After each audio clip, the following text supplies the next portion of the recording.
What's up everyone, how are you all? Today we are back with another blazing Naruto story. What if someone tries to kill Naruto by summoning an ancient demon of hell? If you enjoy, then please like, share and do comments. And also check the description to original creator of this beautiful creation. High above the village of Konohagakure, fireworks exploded with a flash of colored light and a crash of massive sound. From the streets there were sounds of celebration and rejoicing. The village was holding a festival to honor the defeat of the mighty Kyuubi no Kitsune at the hands of the Yondaime Hokage 8 years previously. For many it was a time of joy and celebration. For some though there was no joy, only anger and sadness at the memories this night brought back. Memories of the deaths of loved ones and friends who died at the hands of the beast. Some went so far as to seek out a target to vent their anger and sadness out on. On this night though some would go 2 or 3 steps too far on their path of vengeance. Near the center of the village lay the great compound of the mighty Uchiha clan, one of Konoha's greatest, most powerful, and most feared clans. This clan also served as the local police force, operating out of another compound across the street. Due to the festivities, the police station was ablaze with light as the police worked overtime to keep the peace. A massive festival usually involves massive amounts of alcohol. In a hidden village this added up to drunk shinobi, not a good combination. Considering the number of officers out on patrol and working in the station, there shouldn't have been anyone in the clan compound itself, and yet there was a soft red glow leaking from the windows of one of the dojos. Inside the dojo 5 men sat around a massive seal inscribed upon the floor. Each man sat at a corner of the pentagram that made up the majority of the seal. In front of each was a candle with a red flame and a silver stake implanted into the floor. If one looked carefully, the symbols of the seal were very similar to those found on a summoning circle. "Are you sure about this, Fugaku?"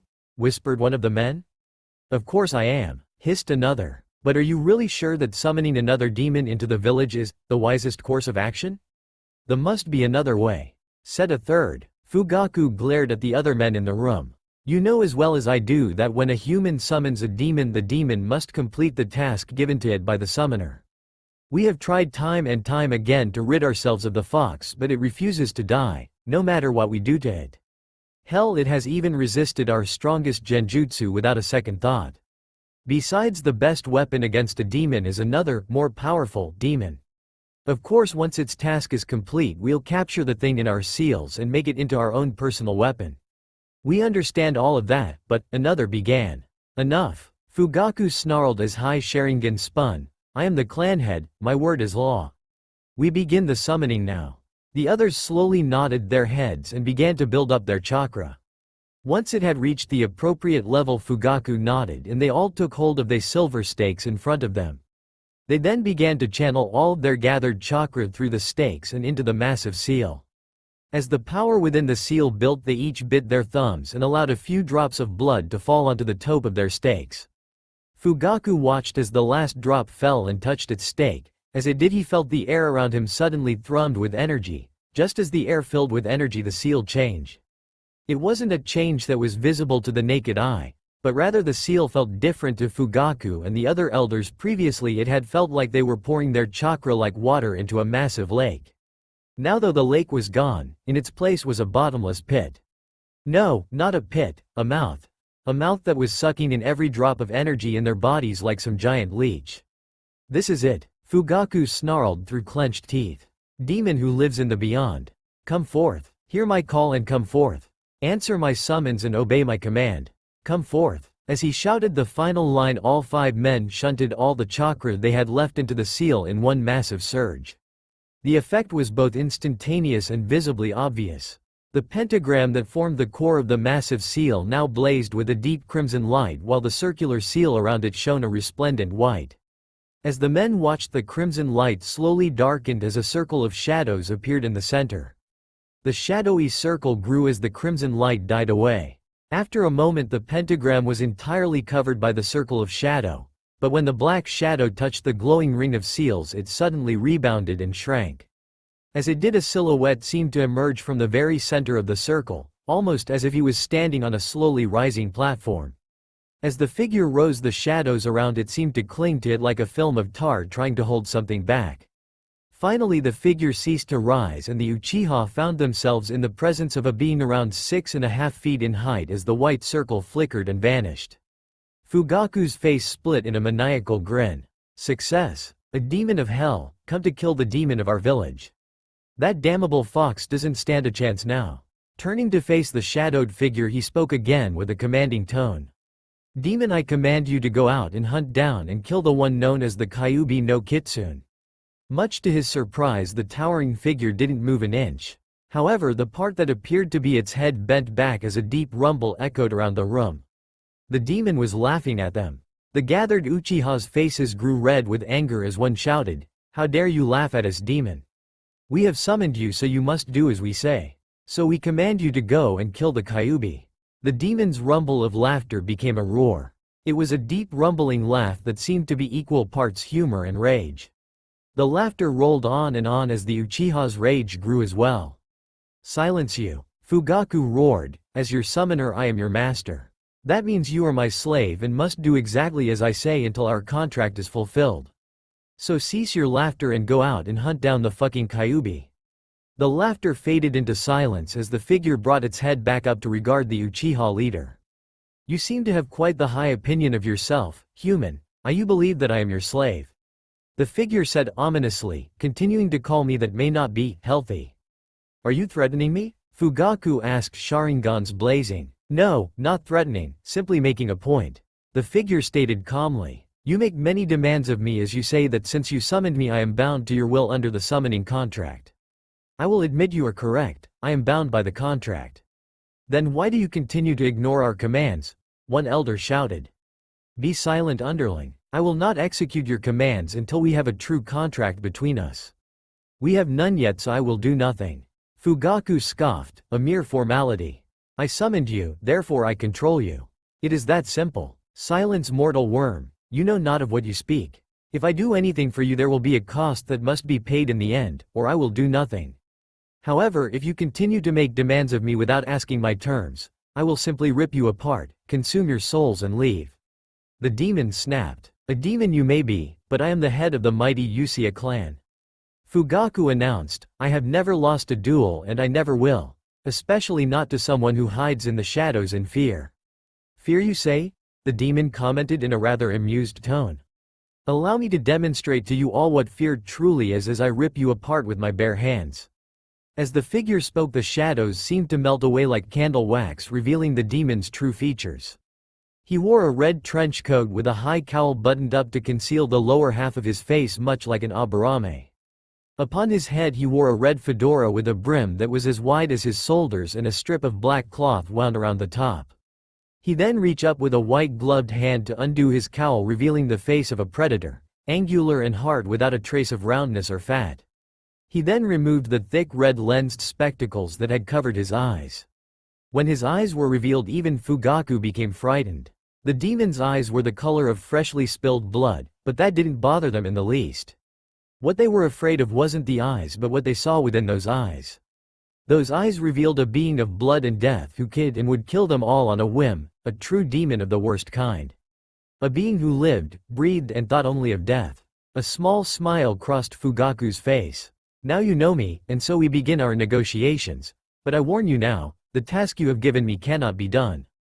The demon stated flatly. "Why? Is it that much stronger than you?" an elder shouted. The demon turned and glared at the man. "I believe I already made it clear I do not deign to speak with underlings. There will not be a third warning, only a death. Answer the question, demon," Fugaku commanded. The demon growled in his throat but answered. "You have commanded me to kill the Kyuubi no Kitsune. I am more powerful than he, however, I cannot kill him. The 9 Biju keep your world in balance and order. To kill one of the 9 would be tantamount to destroying your world. I must ask though, why do you wish the Kyuubi dead?" Fugaku frowned as he answered. 8 years ago it attacked our village and killed many without any known provocation or reason. Eventually our leader managed to bind into human form using a forbidden sealing technique. Since then we have done all we can to finish the beast off, but nothing we do seems to work. Some of us got to thinking that if we couldn't kill it, then perhaps another, more powerful demon could. But as it is the strongest demon in our world we were forced to summon. So I implore you to kill it before it regains enough strength to overcome the seal and kill us all in vengeance." "I see," the demon stated plainly. "Kurama broke one of the laws and he hasn't come before the council? If he truly did attack without provocation, he should have been tried by the council, especially if it was 8 years ago. Something's not right here." He frowned for a moment. "I cannot kill the Kyuubi for various reasons. However, if your story is true, he has broken several demonic laws and I must take him back to the demon realm with me. Is that satisfactory? Do whatever it is you have to do. Just get that monster out of our village." Fugaku growled. "Very well then." With that, the demon replaced his glasses and turned to leave. "Wait, what about the contract? What is your price?" Fugaku called out nervously. "If what you have said is true, there will be no price for it. It is my duty to uphold the laws of my world. However, if I find what you have told me to be false, the price will be your soul." Fugaku Uchiha. The demon turned to leave once more. "You know my name, but you have yet to give me yours, demon," Fugaku stated. The demon smirked and looked over his shoulder. "Where I come from, names have power. However, you may call me Alucard." Alucard exited the Uchiha compound and looked around before taking a deep breath through his nose. He then exhaled in a deep sigh. Lots of people in this city. He thought, I'll need an extra set of eyes and ears for this one. Hope she's actually awake this time. With a few long strides he walked into a shadowed alleyway and crouched down to place his palm flat on the ground. Saras, he whispered intently, "Come to me, Saras. Hear the call and come forth, Saras." Saras Victoria. "Master, was it really necessary to shout?" asked a young woman's voice. "I was trying to get my beauty sleep." Alucard turned to face the voice's source. Standing before him was a young woman in her early 20s. She wore fingerless leather gloves and thigh-high leather boots the color of dried blood. Her golden blonde hair was coaxed back into an open bun at the nape of her neck while her bangs cast long shadows over her crimson eyes. The rest was covered by a buttoned-up red shirt and a red miniskirt the same color as her gloves and boots. If anyone else had been around, her jacket specifically would have caught their attention. This was mostly due to the fact that the jacket was stretched tight over a chest that would not have been out of place on an ancient fertility goddess. Taken as a whole, she was the poster girl for deadly beauty. "Don't get uppity with me, girl," Alucard snarled. Saras rolled her eyes. "Please, you only call me to join you if you need help. I figure I've earned the right to be a little uppity every once in a while, considering all I've been through with you and all the years I've stuck around." Alucard grunted before replying. "Be that as it may be, did you bring them?" "Of course I did, master, have I ever not?" Saras said defensively. Alucard's hand twitched in a "come here" gesture.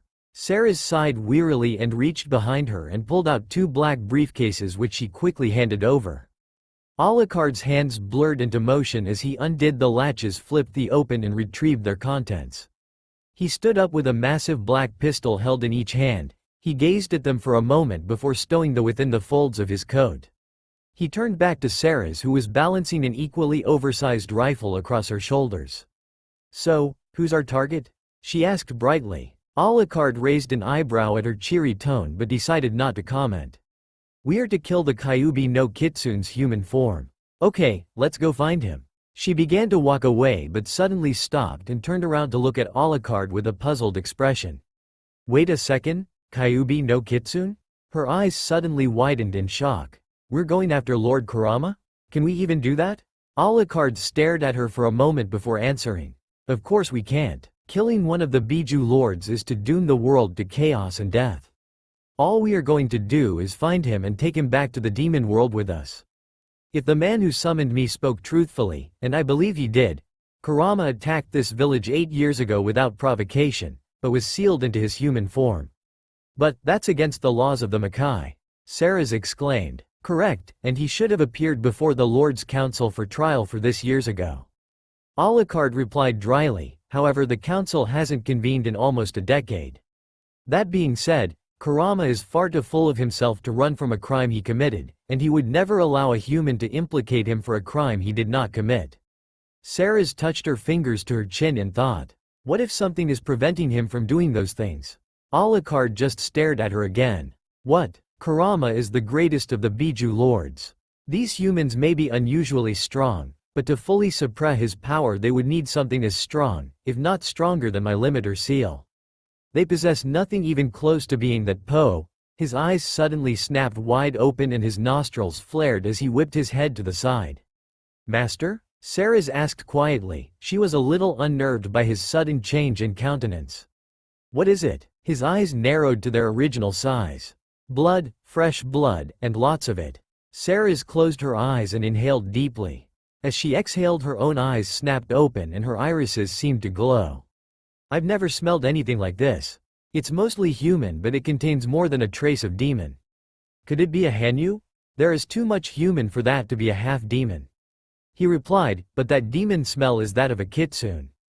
That Uchiha said Kurama was bound into human form. Like I told Ceres though, this scent has far too much human in it to be a demon bound to human form. This just doesn't add up. He glanced back at Ceres for a moment before turning and walking away in the direction of the smell. Come, we still have a job to do. Right, of course, she yelled as she ran to catch up. For the next hour the two wandered the streets of Konoha following the blood scent. Unfortunately, the presence of all the humans slowed their progress towards the scent source considerably. Master, we've been trudging around this city for hours. Ceres whined, can we take a break, please? No. Oh come on, we've been looking forever and we aren't any closer to the source than we were when we started. She exclaimed. He abruptly turned to face her. What's your point, Draculina? Ceres gulped. Alucard only called her Draculina when he was very, very annoyed. Well, maybe if we stop for a bit we could. Her head suddenly whipped to the side. The scent, it's close.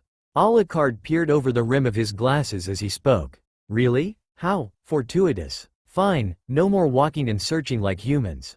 Ceres, take to the skies and find the source. Once you have, find a good position and wait for me. Sir, yes sir, my master. Ceres replied in a dark tone. She knelt down on the street as her left arm began to blur and shift. After a moment her arm had completely disappeared. In its place was a pair of black bat-like wings with red outlines. The wings twitched once, sending her rocketing into the sky at incredible speed, leaving behind only a thin red streak in her wake.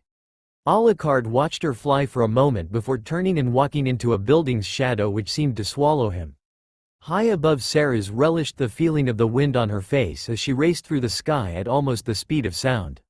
Focus, ma chérie, said a calm voice in her head. She mentally sighed. I know how to do my job. I don't need help from the pervert gallery. Vel, excusez-moi. I've asked just trying to offer you some advice. The last time you offered some advice you were advising me to kiss a girl in the middle of the throne room, she mentally shouted. It would have been a nice show.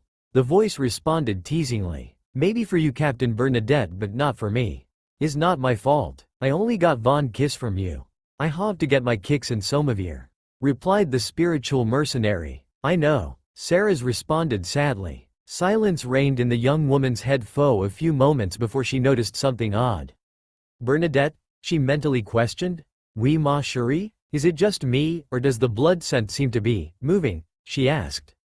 Bernadette was quiet for a moment while he checked the information from her senses. You veer correct, it is moving, razor Q Vickley I might add. Dis vold explain VYU and Alucard veer having such a problem tracking it down. Her familiar replied, that said, I believe it is just ahead in that little escuvere. Thank you for telling me I'm not crazy. She thought with a smirk.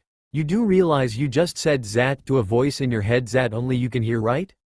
Bernadette commented with a laugh. Ceres grumbled to herself as her flight quickly became a dive, dropping her down onto a nearby roof. Returning her arm to its more natural shape, she unslung her rifle as she cautiously approached the roof's edge. She laid down and set up her rifle in a sniper position. This took a total of about half a second. Once she was in position, she scanned the crowd that seemed to have gathered in one corner of the square as she tried to locate the source of the demon-tainted blood. When she did find the source, a feeling of revulsion rose in her throat. She felt Alucard's presence appear behind her as she looked at their target. Master, I believe that someone may have given us the wrong target. She hissed. Alucard looked at over the crowd. Indeed, with her vampiric third eye, Ceres examined their supposed target. It was a young boy no more than 7 or 8 years old.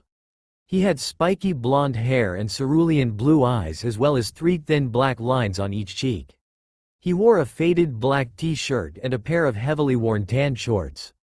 He was covered in dirt, filth, and had the thin, bony look of dumb one who doesn't get nearly enough to eat. All of those things were secondary details to them though. What held the two bloodthirsty vampires still in rage was the people gathered around the boy. Around 40 people were gathered around the boy, forming a living wall between him and the rest of the square. Many of the people were throwing rocks, garbage, or anything they could find at the boy's huddled figure. Others carried knives or improvised clubs in case the boy tried to run away. From the number of cuts, bruises, and contusions visible on the boy's shaking body, it was obvious this abuse had been going on for some time. I guess they did bind Lord Kurama into human form, and into a child's form no less. Sarah's commented in a tone halfway between pity and amusement. No, Sarah's, they didn't bind Kurama into human form at all. Alucard stated with a creeping anger in his voice. That's not Lord Kurama? Sarah's asked, sounding very confused. No, that's not even a demon, that's a human, a Jinchuriki. Alucard snarled with barely controlled rage. Humanity possess no seal powerful enough to hold back Kurama forever. However, they do have a container that can grow and adapt to anything they hold, their own bodies. He snarled as he attempted to force his anger down. They seal demons into their own bodies? But demon energy kills any human who tries to wield it. Sarah's exclaimed. Alucard looked down at the crowd gathered together in the square below them. True, however, if a demon's soul is extracted, it can be placed into the body of a newborn.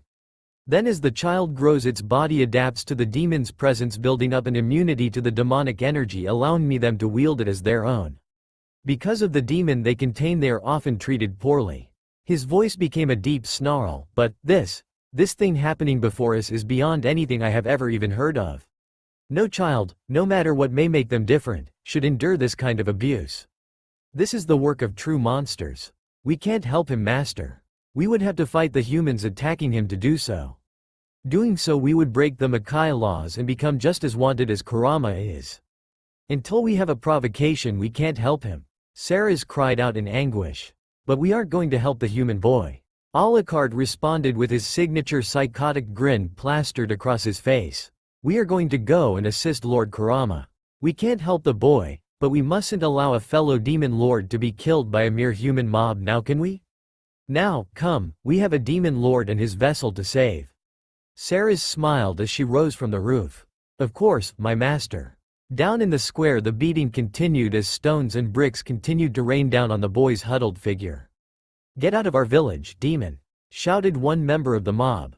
Die, you filthy monster! Called out another. Come on guys, let's finish this once and for all! Yelled a third. The boy cracked open one eye to see 4 large men walking towards him with long knives and horrifying grins.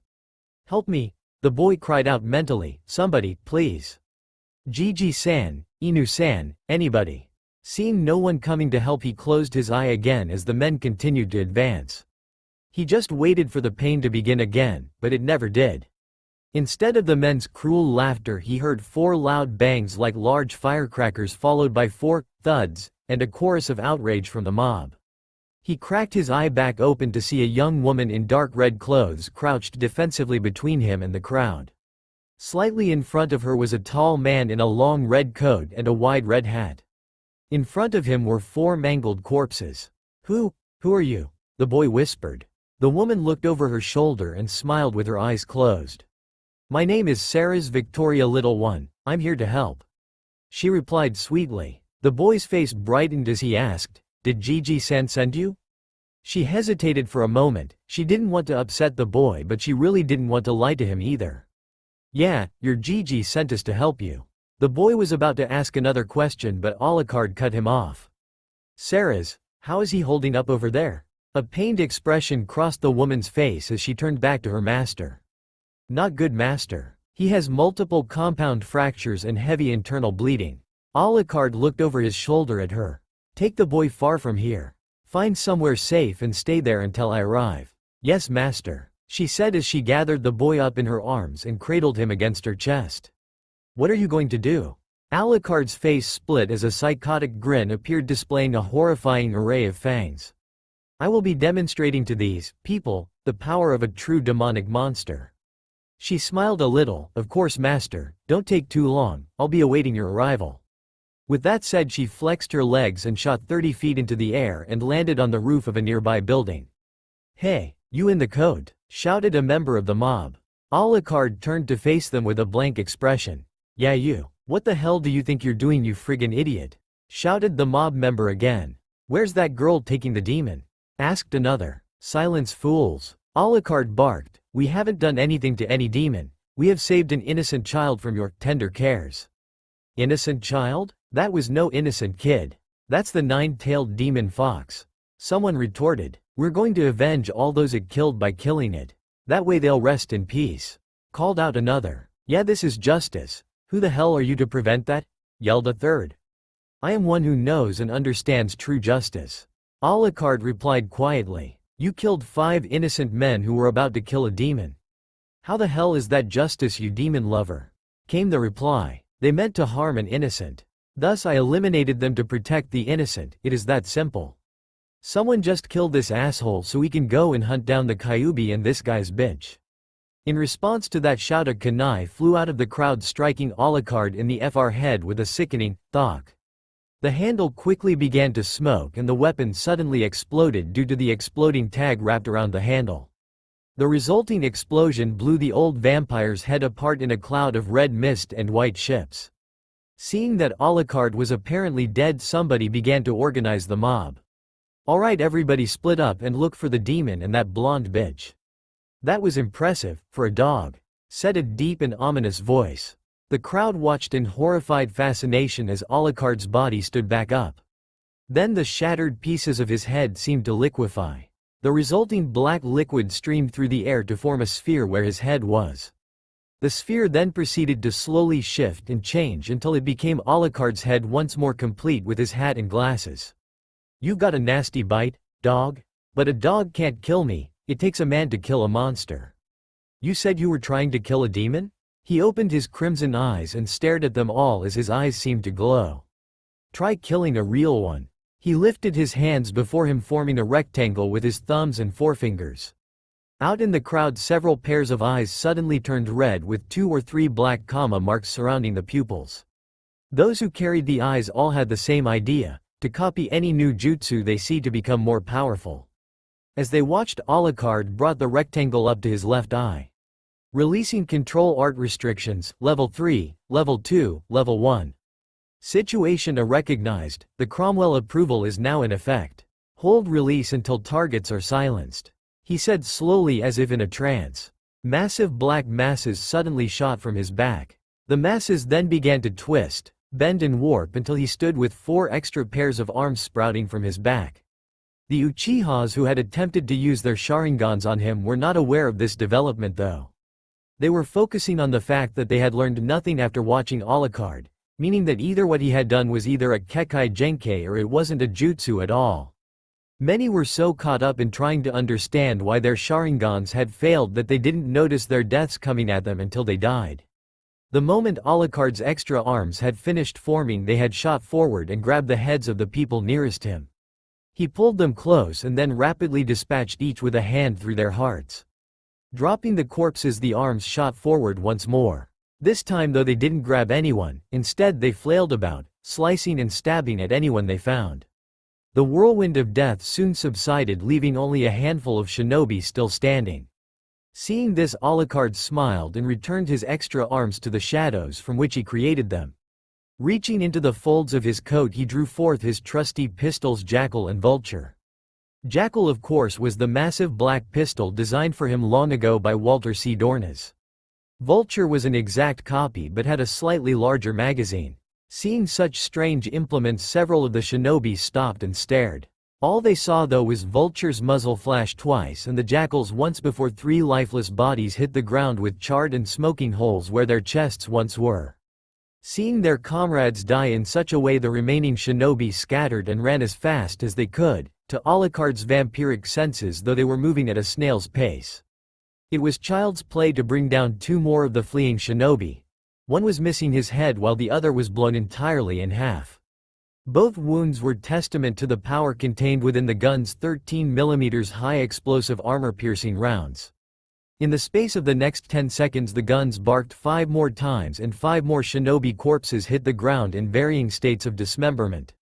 The last 2 though he let escape as they would alert the authorities and bring more lambs to the slaughter. He stood still for a moment as his body absorbed all the spilled blood like a sponge. Once he felt sure that he had not wasted a single drop of the precious liquid he stepped into the shadow of a lamppost and disappeared. A second later he re-emerged from the shadow of an ancient oak tree in one of Konoha's public parks. Nearby Sarah's was kneeling by the boy's side in the lee of a massive boulder. As he approached she stood, turned and bowed. "You're here faster than I expected, master," she commented quietly. "They were far weaker than I had hoped." Alucard retorted, "How is the boy?" She shook her head as she knelt back down beside the boy's unconscious body. "Not so good and getting worse. It appears that Lord Kurama's energy normally heals the boy, but this time his body has just taken too much damage. Kurama is pumping extra energy into the boy's body to heal him, but he can't handle it. The demon energy is ripping his body apart even as it is healed. He also told me his name, it's Naruto Uzumaki. So the same power that would normally save him is now killing him. Well, that is a problem if we want him alive." Alucard commented almost sadly. "Will he live?" "No," Sarah's answered after a moment. "He won't survive the night. In fact, it's a miracle he's not dead already." "What a waste." Alucard snorted. "Master," asked Sarah's cautiously, "why do you seem to care about Naruto's fate so much? I've never seen you act like this and it's honestly creeping me out." Alucard made no motion that he had heard her question and instead just gazed at the moon. After a minute or two of this he finally answered. "He reminds me of myself in a way. We wish to do all we can to prove others wrong about us, and we will never give up unless we're dead." "Oh, I didn't know," Sarah's muttered apologetically. Alucard inclined his head a little. "Neither did I, until just a moment ago anyway. Beyond what I already said though, that boy is a fighter through and through. I can see the fires of determination in his eyes. If he had lived he would have been a man amongst men, one who could kill a monster." Sarah's looked back down at Naruto. "But master, what are we going to do? You swore that we would take Lord Kurama back to the demon world with us, but if we do that the world's energy will kill Naruto and by extension, Lord Kurama." A strange glint appeared in the ancient vampire's eye. "Pick him up and come with me," he replied as he walked away. "Where are we going, master?" she asked as she settled Naruto onto her back. "His home. He will need a few things if he is to live with us comfortably." Alucard answered without stopping. Sarah's almost dropped Naruto due to the shock she felt hearing her master say that. "What? Master, could you repeat what you just said? 'Cause it sounded like you said he was going to be living with us." Alucard didn't pause. "You heard correctly." Again she almost dropped Naruto. "But master, Naruto is human. He won't survive in our world for long." She then thought for a second and gasped as she realized her master's plan. "You don't mean you're planning on turning him, are you?" He just looked back at her and grinned. "Master," she groaned, "you promised the Council of Clans that I would be your last child." "You are correct, I did promise," he retorted as he began to walk up the stairs to Naruto's apartment. "However, I am bound by my honor as a demon to complete the task given to me by the summoner. Yet I cannot do so if the boy remains human, for he would die. So I must break a promise and change him so that I may complete my task." He quickly kicked down Naruto's door before turning and going back down the stairs. "Grab all you can and make a portal home. I have some things that need doing before we leave." He then disappeared out of the building and out into the street. Outside of the apartment building he found 6 shinobi wearing similar armor and white ceramic masks with the faces of animals on them. The bear-masked one spoke first. "Identify yourself and your village of origin." Rabbit spoke next. "Be aware that your actions tonight are tantamount to a declaration of war by your village." Alucard peered at the Anbu over the rims of his glasses. "I am called Alucard, and I do not come from one of your pathetic ninja villages." Owl replied, "Then as a wandering nin you are under arrest for the murder of 27 civilians and 17 shinobi of Konohagakure. Will you come quietly or will we be forced to subdue you and take you to the torture and interrogation unit? Your laws don't apply to me, dogs." Alucard's eyes widened as he spoke. "You lack the power to face me, worms. Soldiers, you've done your job well, now take your eternal rest." Hearing his obviously violent reply, the Anbu drew their swords and charged. Alucard just stood still and waited as his prey approached. Rat was first to attack, only to find that his swing missed as Alucard ducked beneath what would have been a decapitation strike. In response, the vampire's arm blurred with speed, turning a simple arm chop into a strike that split the rodent-masked Anbu from head to toe. Falcon struck next, throwing a huge barrage of shuriken only to have them pass through their target like he was a liquid. Suddenly many of the shuriken came hurtling back and ripped Falcon apart. Seeing his teammates' weapons fail, Bear tried an earth jutsu only to have Alucard disappear, only to reappear as his fangs ripped into Rabbit's throat. Seeing an opportunity for reprieve, the remaining Anbu jumped up to the relative safety of the rooftop. Alucard stood and watched them go as he slowly drained Rabbit's corpse. "What's with this guy?" whispered Bear. "How the hell is he moving that fast?" "I believe he's using some sort of jutsu," Weasel quietly replied. "What makes you say that?" Owl asked. "When I watch him move, his legs don't," Weasel answered. "Actually, it almost looks as if he isn't running, more like he just disappears and then instantly reappears, much like the Yondaime's flying thunder god technique." "Okay, here's the plan. Owl, use your static cloud to paralyze him. I'll use Doryu Taiga to trap him, and Weasel will bring him down with a genjutsu." The other two Anbu nodded. The three then leapt back down to the street. Surprisingly, their opponent was nowhere to be found, neither were the bodies of their comrades. "What the hell?" shouted Bear. Owl walked over to the mouth of an alleyway and peered into the shadows. As he turned away, he felt a light tap on his chest, but thought nothing of it. He began to walk away but collapsed in a pool of his own blood, which was rapidly pouring from a hole in his chest where his heart had been. He tried to call out to his companions but felt death overtake him. Bear saw his teammate collapse and ran to help. Before he had taken 3 steps, he saw a flash of red and black. He came to a halt as he felt a strange sensation, like hundreds of little wires laying against his skin.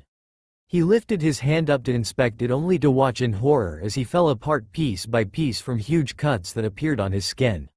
His last sight was Weasel removing his mask. Weasel dropped his mask to the ground and faced Alucard, slipping into his combat stance and tightening his grip on his sword. With his Sharingans blazing with fury, he spoke. "Give up hope of victory. You face an Uchiha now, and I have never been defeated." Alucard's grin only widened in response. "Excellent, excellent. Now I can exact my price from your pitiful clan." Weasel frowned as he thought. "He's too fast for ninjutsu, too strong for taijutsu or kenjutsu. I believe this will be an excellent time to test my new eyes. Let's see how he deals with Tsukiyomi." He shunted more chakra to his eyes, activating the next level of his Sharingan and causing the 3 tomos to warp until they formed a tri-bladed shuriken. "This battle is over, demon," he shouted as he readied his ultimate genjutsu. Tsukiyomi. Alucard's vision went black for a moment. When his vision returned, he found himself in a world of darkness, crucified on a wooden pole. Around him stood 100 images of Weasel, each holding a wickedly sharp sword. "Welcome to my nightmare world," said one as it approached. "This is my world, and for the next 72 hours I will be torturing you in here, as your body will be imprisoned behind seals. Not even the Kyuubi could escape." "Really? Is that all?" drawled the ancient vampire in a bored tone. "How disappointing. Yet another who I thought to be a man, turns out to be no more than someone's pet. How disappointing indeed." With a casual flick of his wrist, Alucard shattered the chains binding him to the pole. Weasel's eyes widened. "That's impossible. No one can escape the Tsukiyomi. It's our clan's ultimate genjutsu. If this is your ultimate illusion, then your clan is far weaker than I thought." Alucard removed his glasses and met his opponent's eyes. "Now see the power of a true illusion, Itachi Uchiha." Alucard's eyes flashed for a moment as all but one of the images disappeared and the one who remained fell to his knees. Alucard's grin of fangs appeared again. "Hear this and obey, you mortal worm. In the near future you will slaughter your family. When you do so, you will carve an upside-down cross into their corpses. When you kill your dear father, whisper into his ear, 'Thus is your price to the demon paid. Thus is our dark contract fulfilled.' Once your task is done, your mind will be your own once more, and you will walk the world with the burden of your actions. This is the price I take for you and your clan's arrogance." Now release this illusion. Itachi's eyes closed and the real world returned. When they had fully returned, Itachi slumped to the ground unconscious. The air then thrummed with energy indicating that Ceres had opened the portal. Ceres, he called telepathically. Yes, master, she replied. Go through with the boy. Take him into the throne room and lay him upon the Great Seal. It will protect him from our world's energy until I join you. He commanded. As you say, master, she replied as she stepped into the dark portal and broke the connection. Alucard meanwhile was watching intently as a group of around 20 shinobi ran down the street towards him. All but one wore the white ceramic masks of the Anbu. The one who didn't wore a black bodysuit with armor on his shoulders, thighs, forearms, and shins. A massive thick staff lay across one shoulder and an armored helm sat upon his head. He had a pointed white goatee and many age and worry lines that revealed his age. The group came to a halt just a few feet before the vampire. The old man took 2 steps forward to speak, but Alucard cut him off by bowing deeply and removing his hat. Greetings, Hiruzen Sarutobi, 3rd Lord Hokage of Konohagakure. It is an honor to make your acquaintance. Alucard could see Sarutobi was old, but he felt an aura of strength and power around him. Much like that of a certain butler he had known many years before. The Hokage seemed taken aback by the vampire's polite greeting. I am sorry to say I cannot return you kind greeting. I don't know your name and haven't come to exchange pleasantries. Right to the point then? Alucard said easily as he shrugged. You may call me Alucard. Now what was it you wished to speak of? I wish to ask you why I have killed so many civilians and shinobi of this village tonight. Asked the Hokage as he narrowed his eyes. It needed to be done. Alucard answered calmly. I found them grouped around a young child. While I understand corporeal punishment, I do not believe it is necessary to gather a mob just to beat one child. The only other reason I can think of for what they were doing is that they were attempting to kill the boy, and no adult should ever harm a child in cold blood. Only a monster could bring themselves to do such a thing. I see, replied the Hokage tiredly. In that case, why did you kill this Anbu patrol, and where is the child you saved? These Anbu attacked me when I refused arrest. They were charging me with the murder of a number of your shinobi and civilians. Alucard replied flatly, I do not believe that killing those who would harm innocents is a crime. Most people call it justice. The Hokage waited for Alucard to continue but eventually spoke when it became clear the vampire had said his part. What of my second question? Where is Naruto Uzumaki? Dead, replied the old vampire like it was the simplest thing in the world. An Anbu wearing a dog mask with spiky silver hair hissed in anger. So after going and saving the boy from a mob, the demon decided to kill him. Hypocrite, couldn't you at least wait until he saw? Alucard's eyes narrowed in anger as he glared at the dog-masked Anbu. Around him the street lights seemed to dim while the shadows of the night stretched out towards him. His face was swallowed by shadow, but his eyes continued to burn a terrible crimson. An aura of fear and horror crashed down until the assembled shinobi driving several to their knees with its speed and intensity. He then spoke with a voice deep enough to rattle the shinobi's bones. A demon I may be, mortal, but I do not harm humans without reason, and I would never fall so low as to harm a child of any kind. Only humans are capable of such depravity. His eyes returned to normal as he lifted his aura from his surroundings. The Hokage still stood tall as he addressed Alucard directly. I apologize for my subordinate's remarks, Alucard-san, said the Hokage peaceably. However, if you would be so kind as to tell us the location of Naruto's body, you may go free. It would appear my shinobi were in the wrong this time. I would tell you where his body is, but I am afraid he is using it at the moment. Alucard said with a smirk. How does that work since you just told us he was dead? Asked the dog Anbu. The boy did die, but using my abilities I will bring him back as a demon. As such, I had my servant take him to our home within the underworld. Alucard stated. Will you let him return here one day? Asked the old man hopefully. If he should wish it, yes. Alucard turned to walk into a shadow but stopped and turned to say one last thing. I will say this though, should he wish to return, it will not be Naruto Uzumaki who will return, for that boy died this night. The one who will return will be Naruto Tepes, the no-life prince. This I swear upon my honor as the no-life king. With that he stepped into the shadows and vanished. The Hokage stared into the shadow for a moment before turning and addressing his Anbu escort. Get this all cleaned up. Inu, I have a job for you. Yes, Lord Hokage? Go and talk to Inoichi. Ask him to go through our ancient scrolls on demons and see if he can find anything about this, no-life cane. Of course, Lord Hokage, Inu said as he leapt away. The Hokage looked up at the stars and thought, Naruto, wherever you are, I wish you all the happiness you should have found here. Live a good life, but come back here someday. Alucard emerged from the shadow of a huge boulder and looked around at his home. The underworld was not a cheery place by any means, but he had always liked it. The sky continuously glowed a somber red as if the sun had only just set and its last rays still colored the sky. The ground was carpeted by a layer of thick, short tan grass interspersed with large purplish granite boulders that seemed to have been thrust up from below. Just ahead of him rose an enormous hill formed by a single massive knuckle of stone jutted over 2,000 feet into the air from the otherwise flat plain like a great dark tower.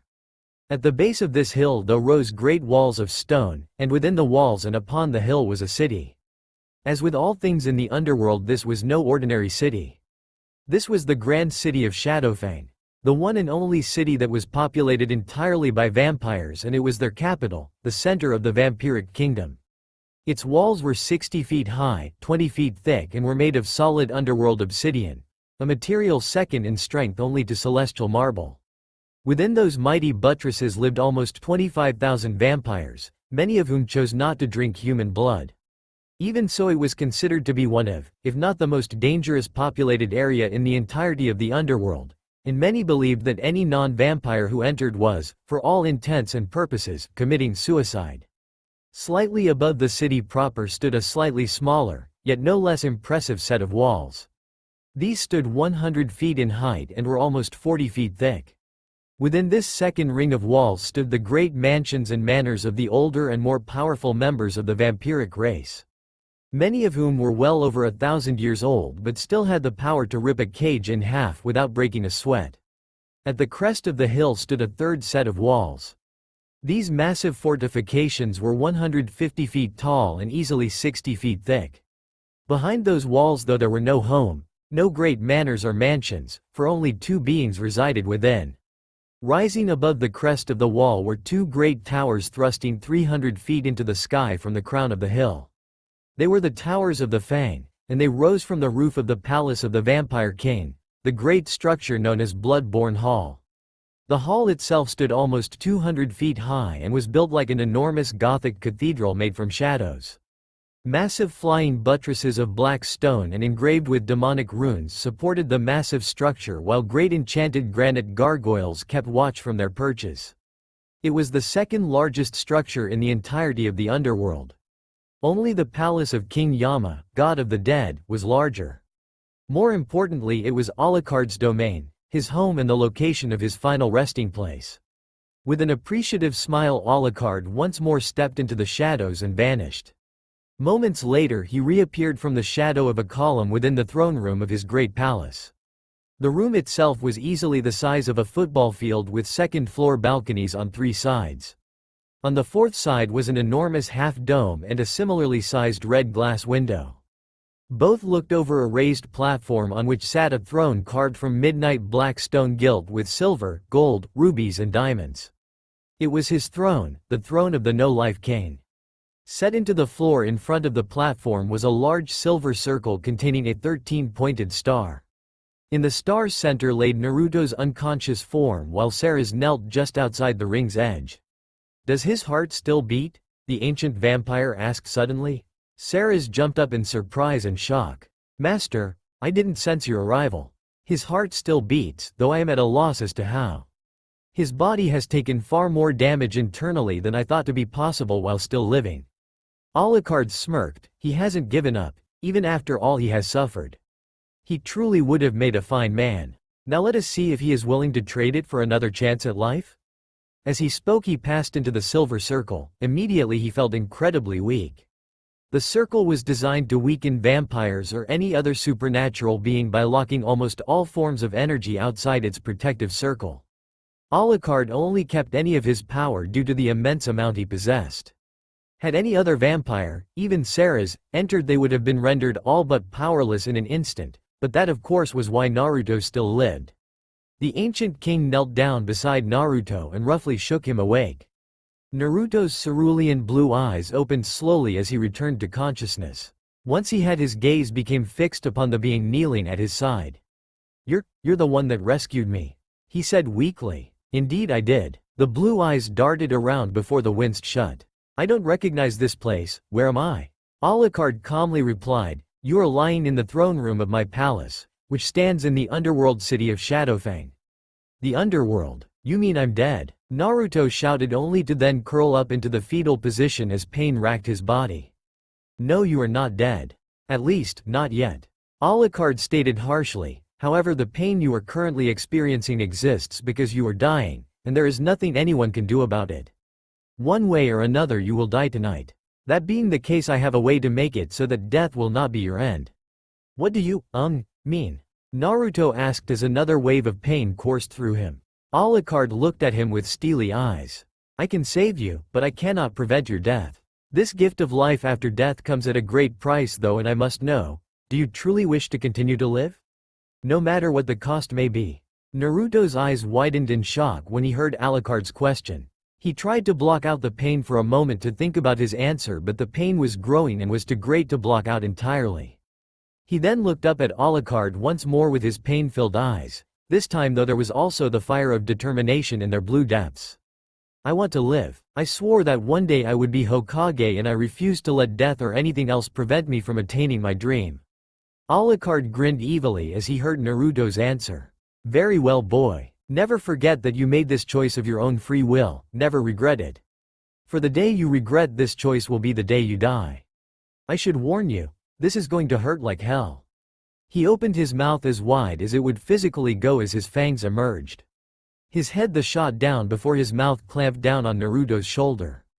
For Naruto, he felt a light stinging sensation in his shoulder where Alucard was biting him.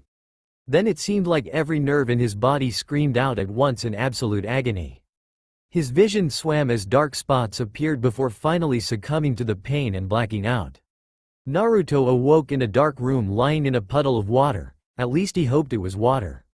He groggily looked around trying to figure out where he was now. Looking in front of himself, he saw an enormous golden gate with a slip of paper with the kanji for seal on it where the locking mechanism would normally be. Picking himself up, he cautiously approached the gate only to jump back as several enormous red claws shot out from the spaces between the bars of the gate. "Damn, I missed. You're faster than I expected, you little brat," said a deep and echoing voice. "What the hell?" Naruto shouted. An enormous pair of blood-red eyes suddenly appeared behind the gate. Naruto shivered at the anger and hate he could see in those crimson depths. "So you finally made it here. Well, it's about time. I was getting bored and I always have enjoyed a good evisceration show," growled the voice. "Who the hell are you, bastard?" Naruto said as he continued to shout. Suddenly the other side of the gate was illuminated, revealing a giant red-furred fox with 9 tails waving in the air behind him. "I am the Kyuubi no Kitsune, lord of the Demon Fox clan and mightiest of the 9 beast lords," the fox roared out. "What?" exclaimed the blonde, "but you're dead. The Yondaime Hokage killed you years ago when you attacked the village." "Arrogant human. No mortal could ever hope to kill me," the Kyuubi roared. "Your fool of a Hokage sealed me inside your soul, believing that I would be imprisoned forever. So you're the reason everybody hates me. All those people who tried to kill or hurt me, all those times I had to hide on my birthday so I wouldn't get killed, that was all your fault. I hate you," Naruto screamed with all the venom he could muster. "So what if you hate me?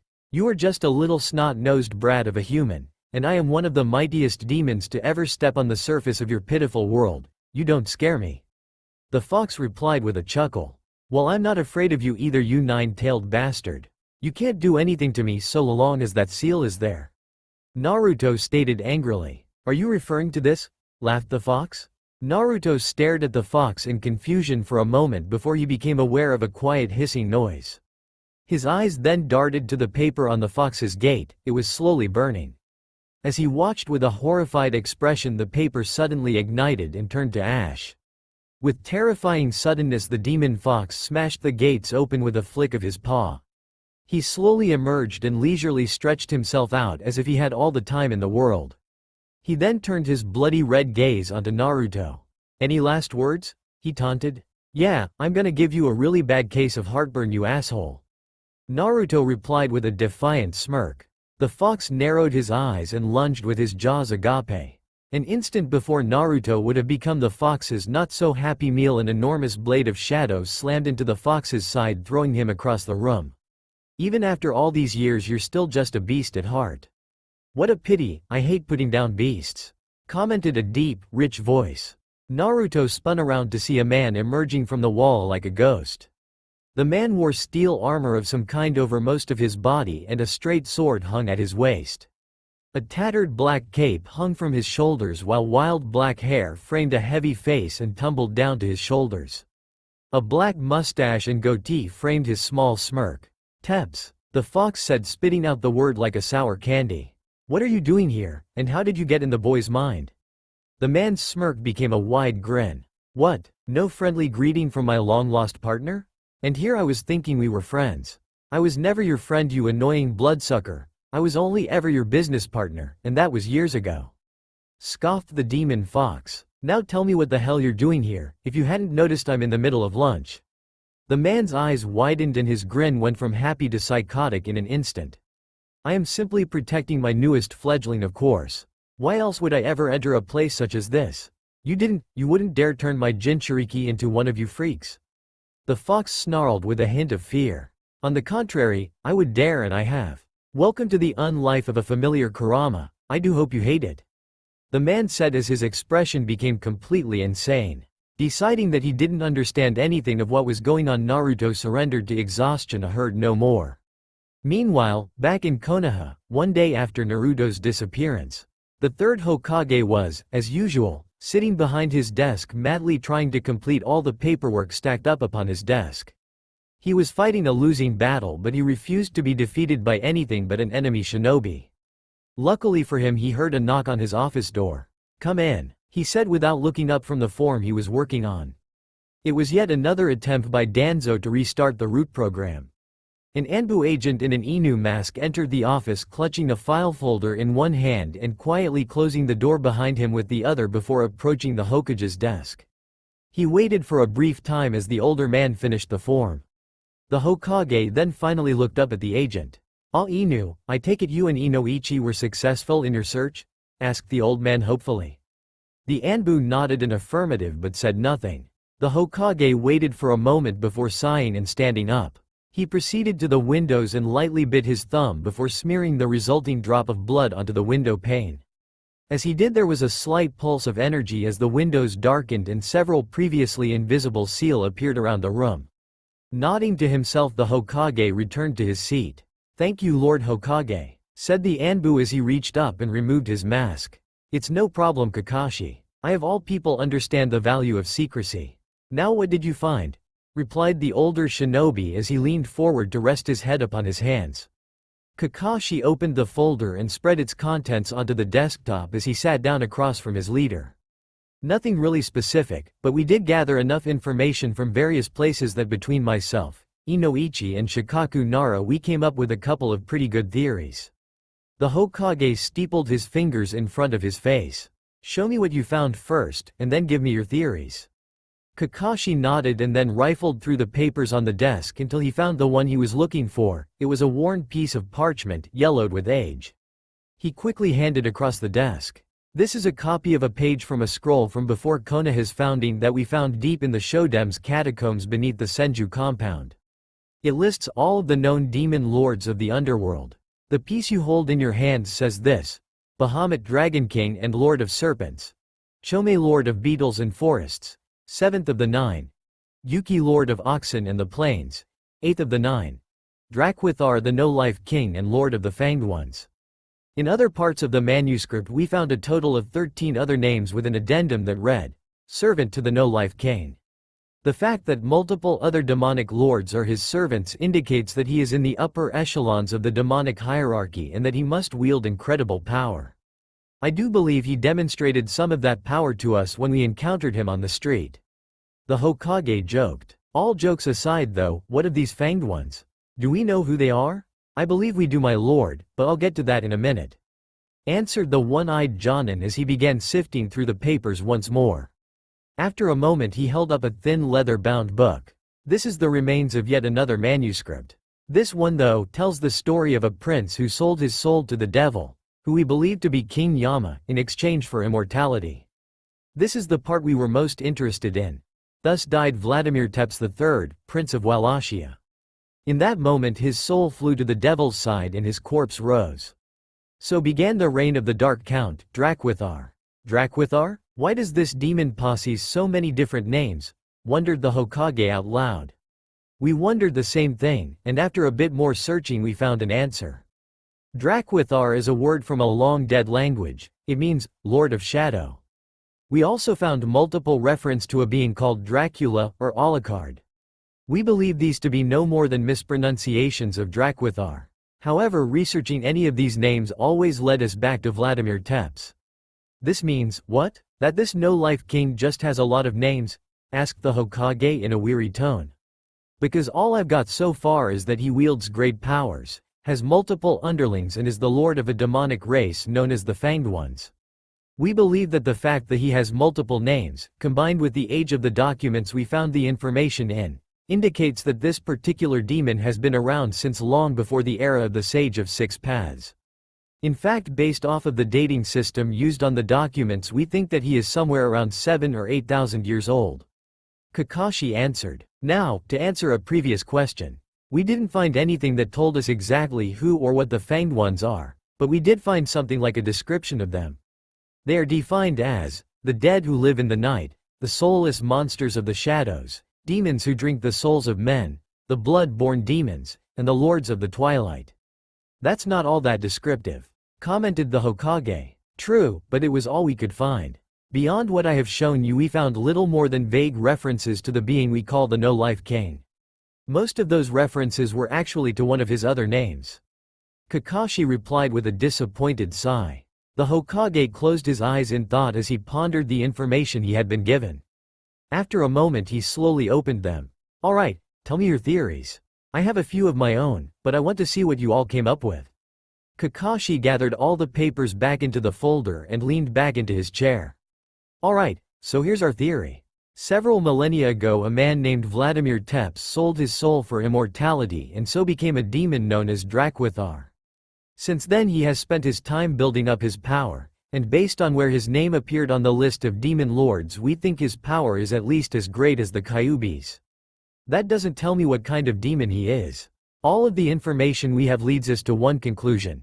We believe the No-Life King to be the ruler of all vampires. He is the immortal lord of a race that drinks souls, or a form of undead and are created by blood. None of us could come up with any other kind of demon that fits the bill, can you? Kakashi answered slowly. I came to the same conclusion that you did. Honestly though, I find it rather hard to believe that fairy tale monsters like vampires actually exist. The Hokage replied as he shook his head slowly. You once fought a 50-story nine-tailed demon fox. Kakashi pointed out with a light chuckle. The Hokage laughed a bit as he replied. I know I did, but sometimes I don't believe that either.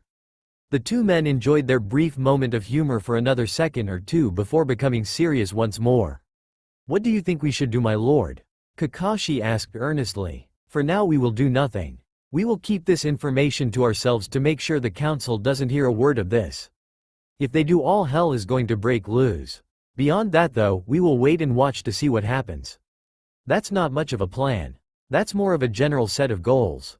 Kakashi commented. If you have a better idea feel free to share. Replied the Hokage. Kakashi raised his hands defensively. Hey, I was just pointing that out. Didn't mean to cause a problem. I know you didn't mean anything by it, Kakashi. Thank you for your help. The Hokage responded with a strained smile. Kakashi stood up from his chair and bowed before turning to leave. When he reached the door he stopped and turned back around. You do realize that if that demon was telling the truth, if no, when Naruto returns he will be a vampire. I somehow doubt the council will react kindly to having a blood-sucking monster freely walking around the village. If we are lucky they will do something suicidally stupid. Replied the old warrior with an obvious smirk. But I'll deal with them when that happens, just as I should have before. Yes sir, until later then. Kakashi said as he exited, leaving the old man to his thoughts, dreams, and nightmares. Inside Bloodborne Hall, 36 hours after Naruto was bitten. Naruto awoke in a strange bed with a splitting headache. He groaned in pain as he sat up. The simple exertion had him seeing stars. He groaned again as he gave up trying to sit up and instead curled up into a ball with his head between his knees. As he did, he heard a door open. "Oh, you're awake," said a young woman's voice. He opened one eye just a crack to see a young woman standing at the foot of his bed. She looked vaguely familiar until his more recent memories made themselves known. "You're Sarah's, right? You and that tall guy saved me from that mob." Sarah smiled widely, showing off her pair of unusually large canines. "You even remembered my name, that's great. Now I have a question for you. After we saved you, we went to your apartment to get some things. Do you remember what happened after that?" Naruto finally sat up but rested his back on the headboard as he found he lacked the strength to remain upright on his own. "You used some kind of space-time jutsu. One minute we were in my bedroom, the next we were in some huge building and I was on the floor." He cringed a bit. "I hurt really badly, it was like my body was on fire. But then that tall guy showed up again. He asked me if I wanted to live or if I was willing to die." "What was your answer?" Sarah prompted. "I told him I wanted to live, no matter what." Naruto replied with a determined expression. Sarah's body drooped a little as she sighed. "Good, you remember your choice." "My choice? What do you mean by that?" Naruto asked quietly with a puzzled expression. Sarah looked at him with sadness obvious in her crimson eyes.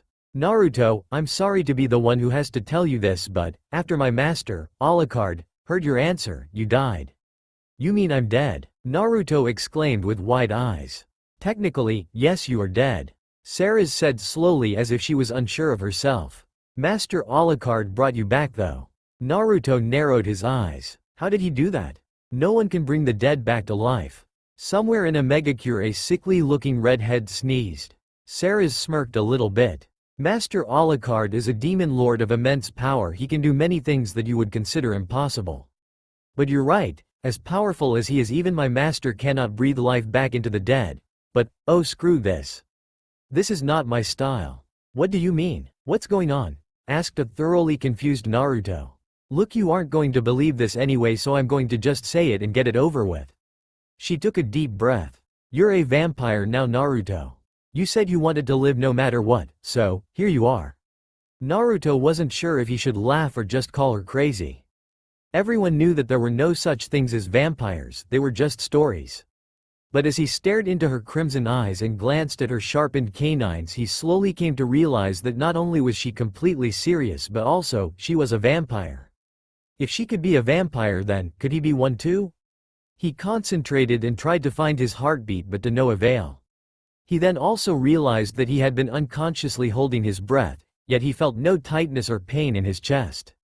He looked into her eyes once more and saw his fear mirrored there. "Dear Cammy, you aren't kidding, are you?" he whispered. Sarah shook her head slowly and watched as his shoulders slumped down in defeat.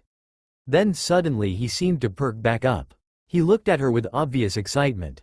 "If I'm a vampire now, does that mean I can do all those cool things you see in the movies?" Naruto asked while bubbling with excitement. She nodded with a very confused expression. His face lit up with a massive grin. "That means I could be the most powerful and amazing ninja ever.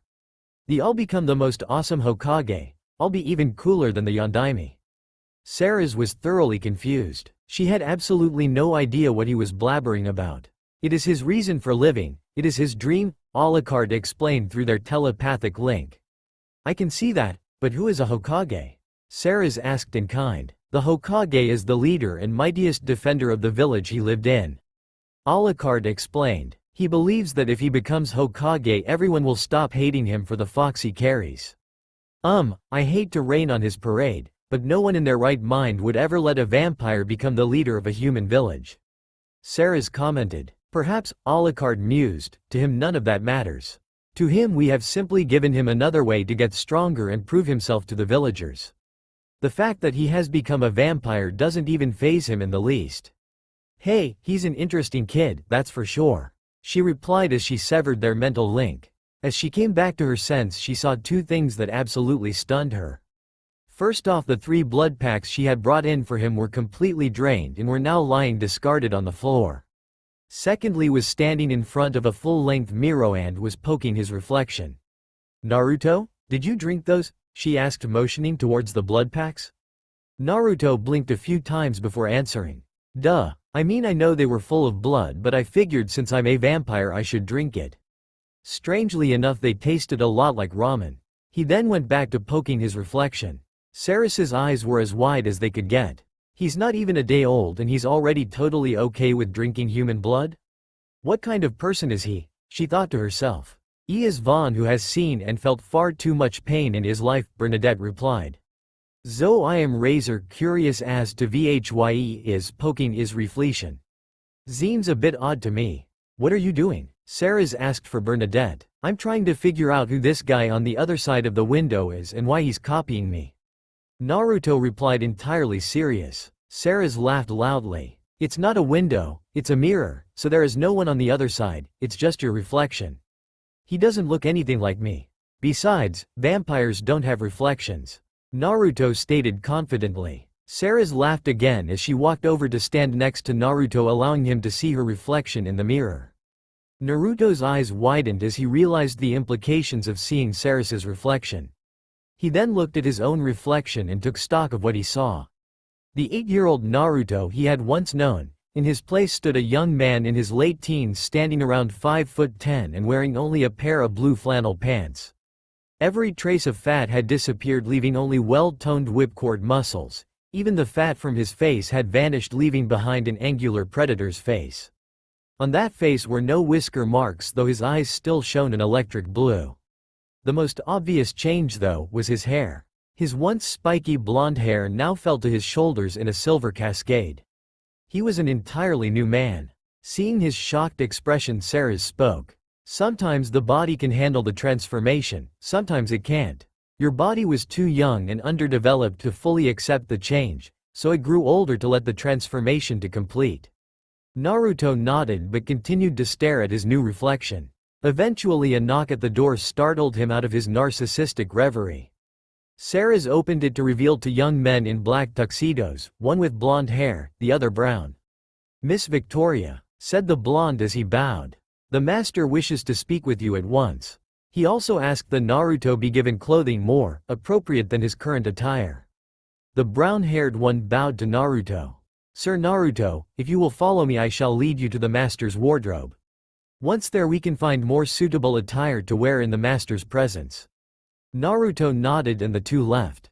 Sarah's watched as the two disappeared down the corridor. The blonde servant coughed lightly. Miss Victoria, the master awaits your presence in the library. Thank you Alexei, I'll go see what he wants, she replied as she stepped into a shadow. When she emerged from the shadows once more, she was surrounded by bookcases. True to its name, the library contained thousands, if not tens of thousands of books. 2 entire walls were covered in shelves all the way to the ceiling, almost 30 feet up. A huge fireplace with a cheery fire dominated the third, while an enormous stained glass window filled the last. In the center of the room near the fire sat 2 large wing-back chairs with a small table in between. Currently the table supported only an open wine bottle and 2 upside-down glasses. You wanted to see me, master? Seize asked the room. That I did. Come, sit with me. We have much to discuss, replied Alucard's rich voice. Sarah's made her way around to the chairs and sat across from her master. Before her was the true no-life king, not the Alucard everyone knew, but the Count Dracula, the true form of the oldest and most powerful vampire in existence. As she understood it, when Alucard had been under Hellsing's control, he could only assume his true form when he was commanded. With the Hellsing family long dead, he could assume any form he wished. Though she knew that when he went into combat he was usually Alucard of Hellsing, as he said that that form was used to day-to-day combat. What is it you wanted to talk about, master? She asked quietly. She would never admit it, but she was more frightened of Count Dracula than she was of Alucard. Alucard was a total psychopath, but that was really all there was to him. He was a polite gentleman when he had to be, and a bloodthirsty monster the rest of the time. Not exactly hard to predict. On the other hand, the Count could be smiling and chatting with you amiably one moment only to butcher millions in the next with the exact same smile. The Count's actions were impossible to predict. Sarah's, how many times must I tell you? I am no longer your master. Please stop referring to me as such. The Count said with a warm smile. You may call me Vladimir, Dracula, even Alucard if you wish, but not master. It does not befit one such as yourself. Sarah shook her head, causing him to sigh in irritation. If you must be so stubborn about this, then simply say, my lord. Yes, ma, my lord, she replied. He smiled again. Now that is settled, on to business. I have been thinking on much lately, mostly about what to do with Naruto and all the problems or possibilities he may create. As such, I have come to a decision that I believe will be the best for all of us. I will make him heir to my throne and all of its power. My lord, you can't be serious. Sarah exclaimed. The clans will be beyond furious, they'd likely kill him out of spite. They may try, the Count responded coldly, but if they lay so much as a finger on him I will demonstrate once more why I am king. The moment I declare him my heir he shall become my adopted son. I do not appreciate others attempting to harm that which I hold dear. But why him my lord? Sarah asked with a fearful tone. Why not? The Count answered in an amused tone. The two of you are the only remaining first-generation vampires in existence. Most of the clan leaders are third or lower. Your powers dwarf theirs in almost every conceivable way. More importantly to me though is his spirit. That boy is a fighter. Once his eyes are set upon a goal, nothing will stop him from achieving it until it is his or until death claims him. His will is too strong for him to allow anyone to defeat him, do you understand? I suppose so, she replied as she turned her gaze into the fire. As interesting as our little discussion about Naruto is, we are not here to talk about him, said the Count as he stared into the space before him. Sarah was curious. Then what was it you truly wanted to talk about? You, he replied simply. Me? Why on earth would you want to talk to me about me? Sarah asked incredulously. It has come to my attention that you have served me for a great many years without compensation. This is a mistake I never should have allowed. You who have so diligently followed my commands even after gaining your freedom deserve more than just life as another of my warriors. The Count sighed wearily and turned his gaze to meet hers. Would you do me the grand honor of becoming my no-life queen? You want me to marry you? Sarah said with a hint of fear. No, what need have we for marriage? Besides, you wouldn't be so much my wife as my second in command. Also, it would technically make you Naruto's adoptive mother. The Count replied crossly. Well, I guess I can deal with being a queen, it is every little girl's fantasy. She then smiled lightly, and I did always dream of being a mother. He clapped. Excellent. I have already called a clan council in 2 months. I would suggest you procure some more formal attire before then. She shook her head. Only you could ever be excited about seeing that bunch of power-hungry assholes. He just grinned. I'm not looking forwards to the meeting. I just can't wait to see the looks on their pompous faces when I introduce you and Naruto. They both laughed a little at the mental image but ceased when there was a knock at the door. A muffled voice spoke from the other side. Master, Sir Naruto has arrived. Shall I send him in? Send him in at once. Naruto then entered the room somewhat hesitantly. After all, he was about to talk to the man who technically saved his life. Alucard smirked as Naruto approached. Now he looks like a true and proper lord of the night, he thought as he took in Naruto's new choice of clothes. Naruto was wearing a short, black, double jacket that was opened slightly at the top revealing the red lining while the rest was held closed by large silver buttons. On his legs he wore loose black slacks with an inch-wide red stripe bordered by silver roping running down the sides. Over all of this he wore a long black hooded cloak with a red liner, more silver buttons, red cuffs and a chin-high cowl. On the back of each sleeve was another red line similar to the ones on his pants. The stripes ran all the way from his cuffs to his shoulder before turning down to meet up at the coat's hem to form a stylized letter, W. He had braided his long silver hair to form a short ponytail at the base of his skull at the back while two clumps of bangs came down to frame his angular face. You look good in that, Naruto, much better than those rags we found you in. Sarah commented with a smile. Naruto blushed a bit, no one had ever said he looked good before. Thank you, Miss Victoria, I think that's the first time anyone has ever said that to me. Walk around any city looking like that, you'll get all the compliments you can imagine. She teased. She was about to say something else but an almost imperceptible frown from the Count was enough to shut her up. I'm sure you have a great many questions, Naruto. Please don't hesitate to ask, the Count said seriously. Naruto hesitated for a moment, I want to thank you for helping me, but I can't really do that if I don't know your name. So who are you? Sarah's resisted the urge to face Palm. He just had to ask that, didn't he? I won't bore you with my entire life story, so these are the more basic things you need to know. My true name is Vladimir Tepes. I was born 7,683 years ago in a small kingdom called Wallachia. Near my 32nd birthday I was to be executed for various reasons. I was so afraid of death that I made a deal with the devil and became the first vampire. I changed my name and called myself Count Dracula. Almost 200 years later I was defeated by a group of incredible humans. One of them forced me to serve High Family and used me to hunt down other monsters, including the vampires I had created. Eventually the family died out and I became free. Since then I have spent most of my time here in the underworld creating a kingdom for vampires. He explained slowly. I didn't understand all of that, but I think I get the idea. Alright, so, since I'm a vampire, can I do all that cool stuff you see in the movies? Like turning into bats, mind control, flying? Naruto asked excitedly. Eventually, yes, but not yet. Right now you are only a fledgling, essentially a human with vampiric traits. You are currently stronger, faster and tougher than most human, but not all. You won't be able to access your full power until you've made your choice. The Count answered. Didn't I already do that though? I mean, I chose to keep living, didn't I? Naruto replied. The Count rubbed his chin thoughtfully before he answered. You chose to cast aside your humanity and become a vampire. Even so, there is some small part of your soul that wants to remain human, because there is some part of being a vampire it refuses to accept. Of course, since each person is different, everyone won't accept different things and are limited in different ways. For example, Sarah's refused to drink human blood, so while she had almost all of her physical abilities she couldn't use anything else. We'll just have to experiment to see what you can and can't do.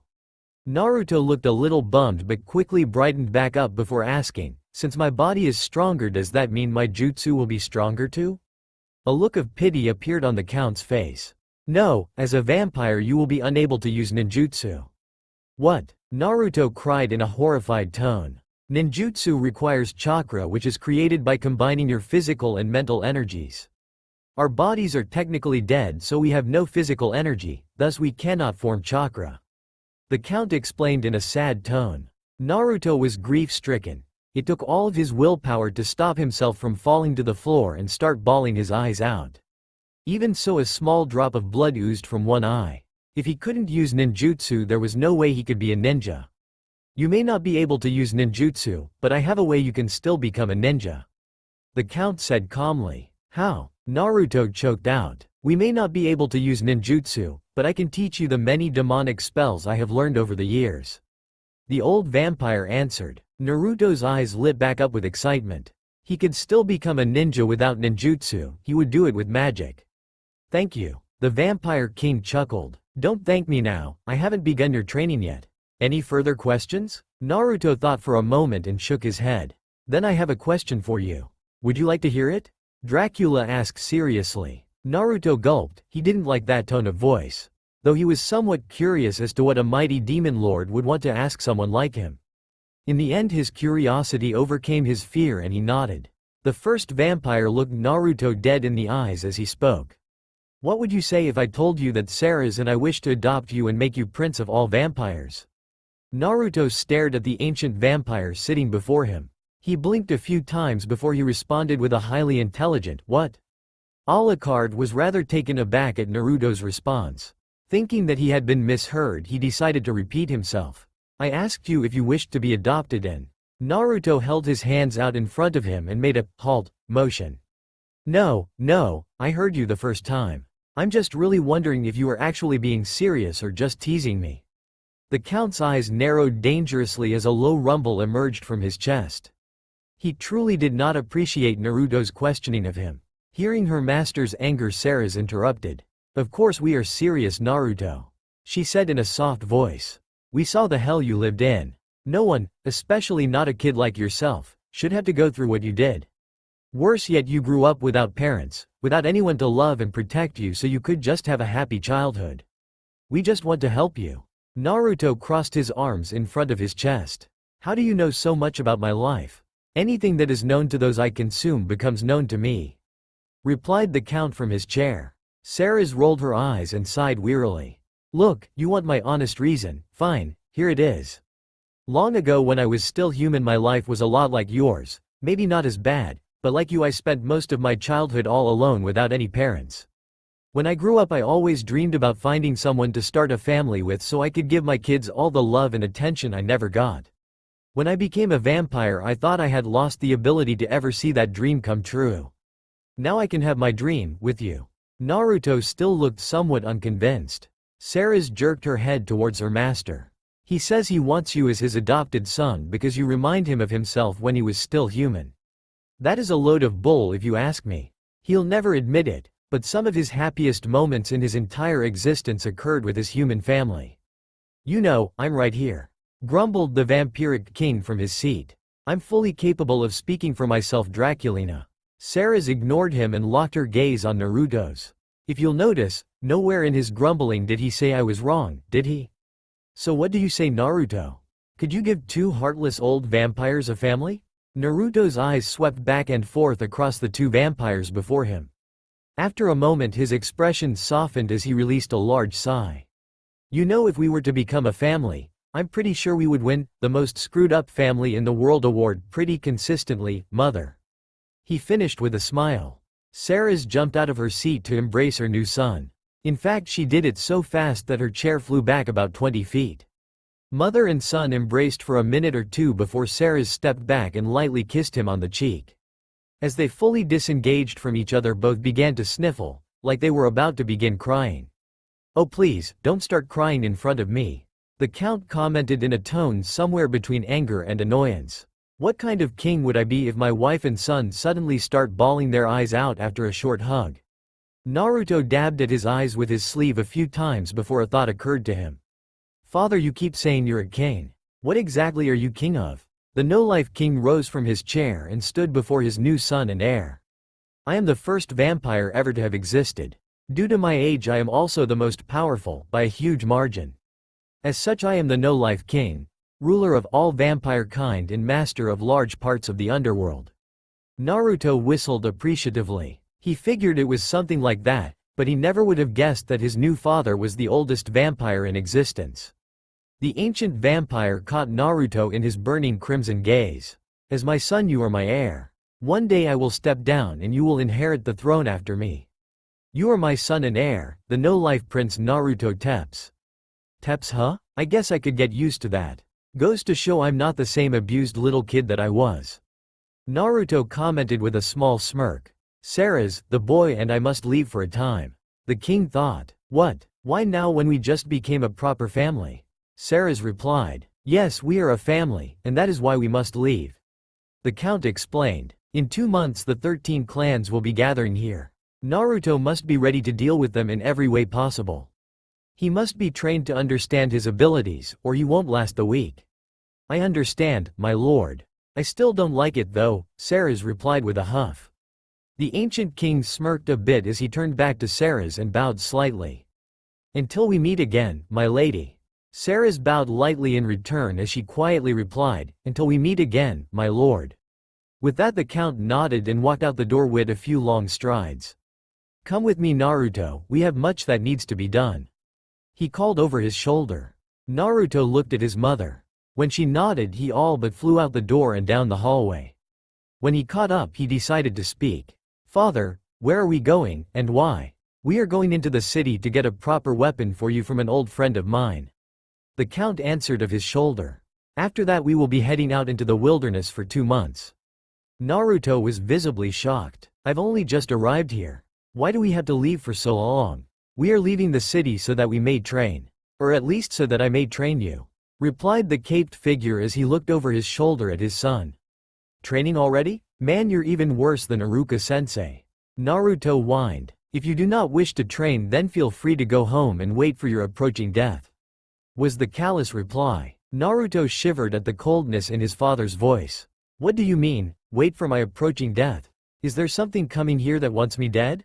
In 2 months the leaders of the 13 vampire clans will be gathering here for a council. I plan on introducing you as my son and heir during that council meeting. Many will object to my decision, but they aren't dumb enough to challenge me directly.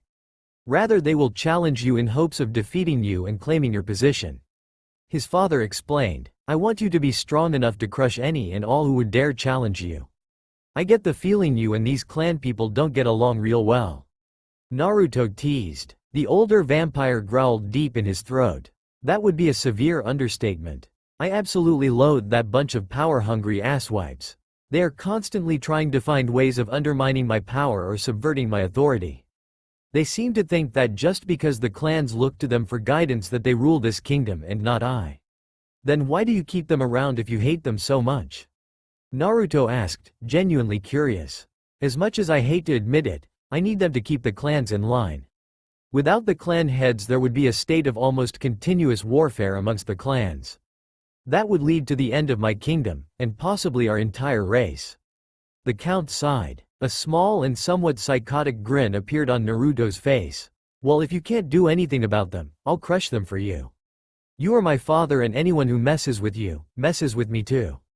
He declared as he punched his palm. A similarly psychotic grin appeared on the count's face as well. I would enjoy watching you do so, my son. Time skip. Plus 2 months. I will now be calling Alucard Vladimir as he is Vladimir Tepes when he is acting as king. Exactly 2 months later, father and son stood facing each other in a small anteroom outside the throne room.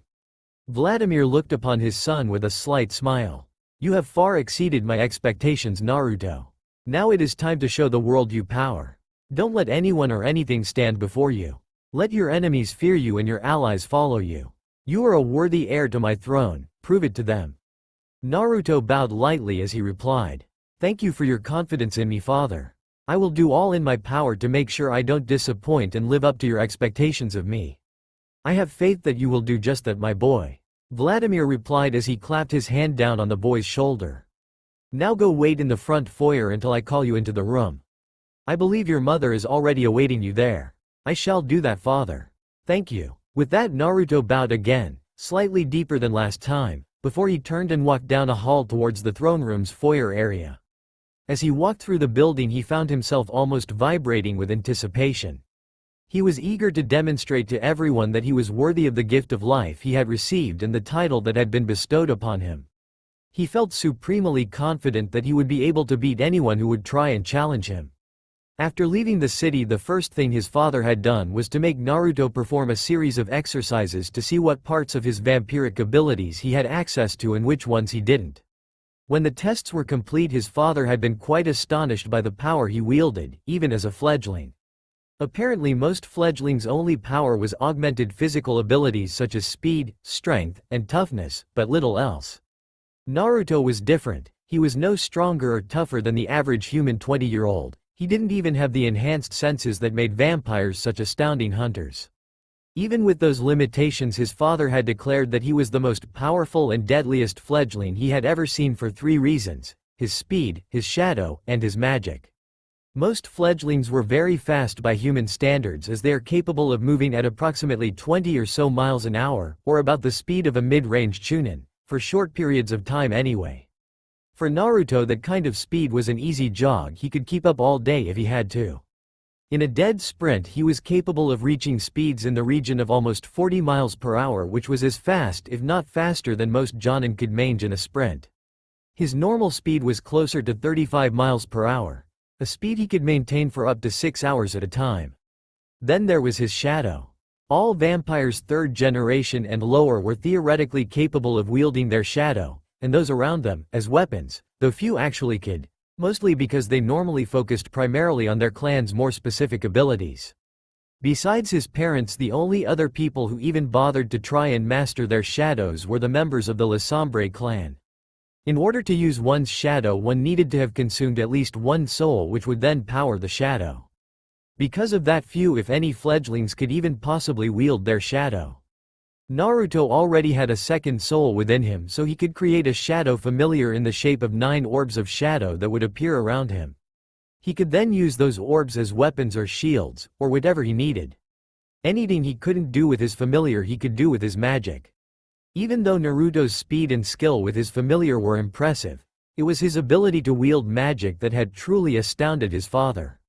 Very few vampires had the ability to wield magic effectively, Only about 1 in 10 could ever use it well, and only a few hundred could be considered masters of the art.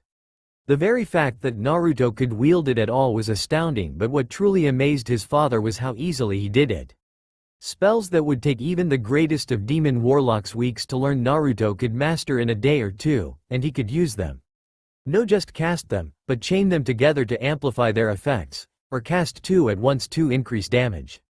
Vladimir only trained Naruto in the use of magic for about 3 weeks, but by the end of the 3rd week Naruto could fight his father to standstill in a duel of magic.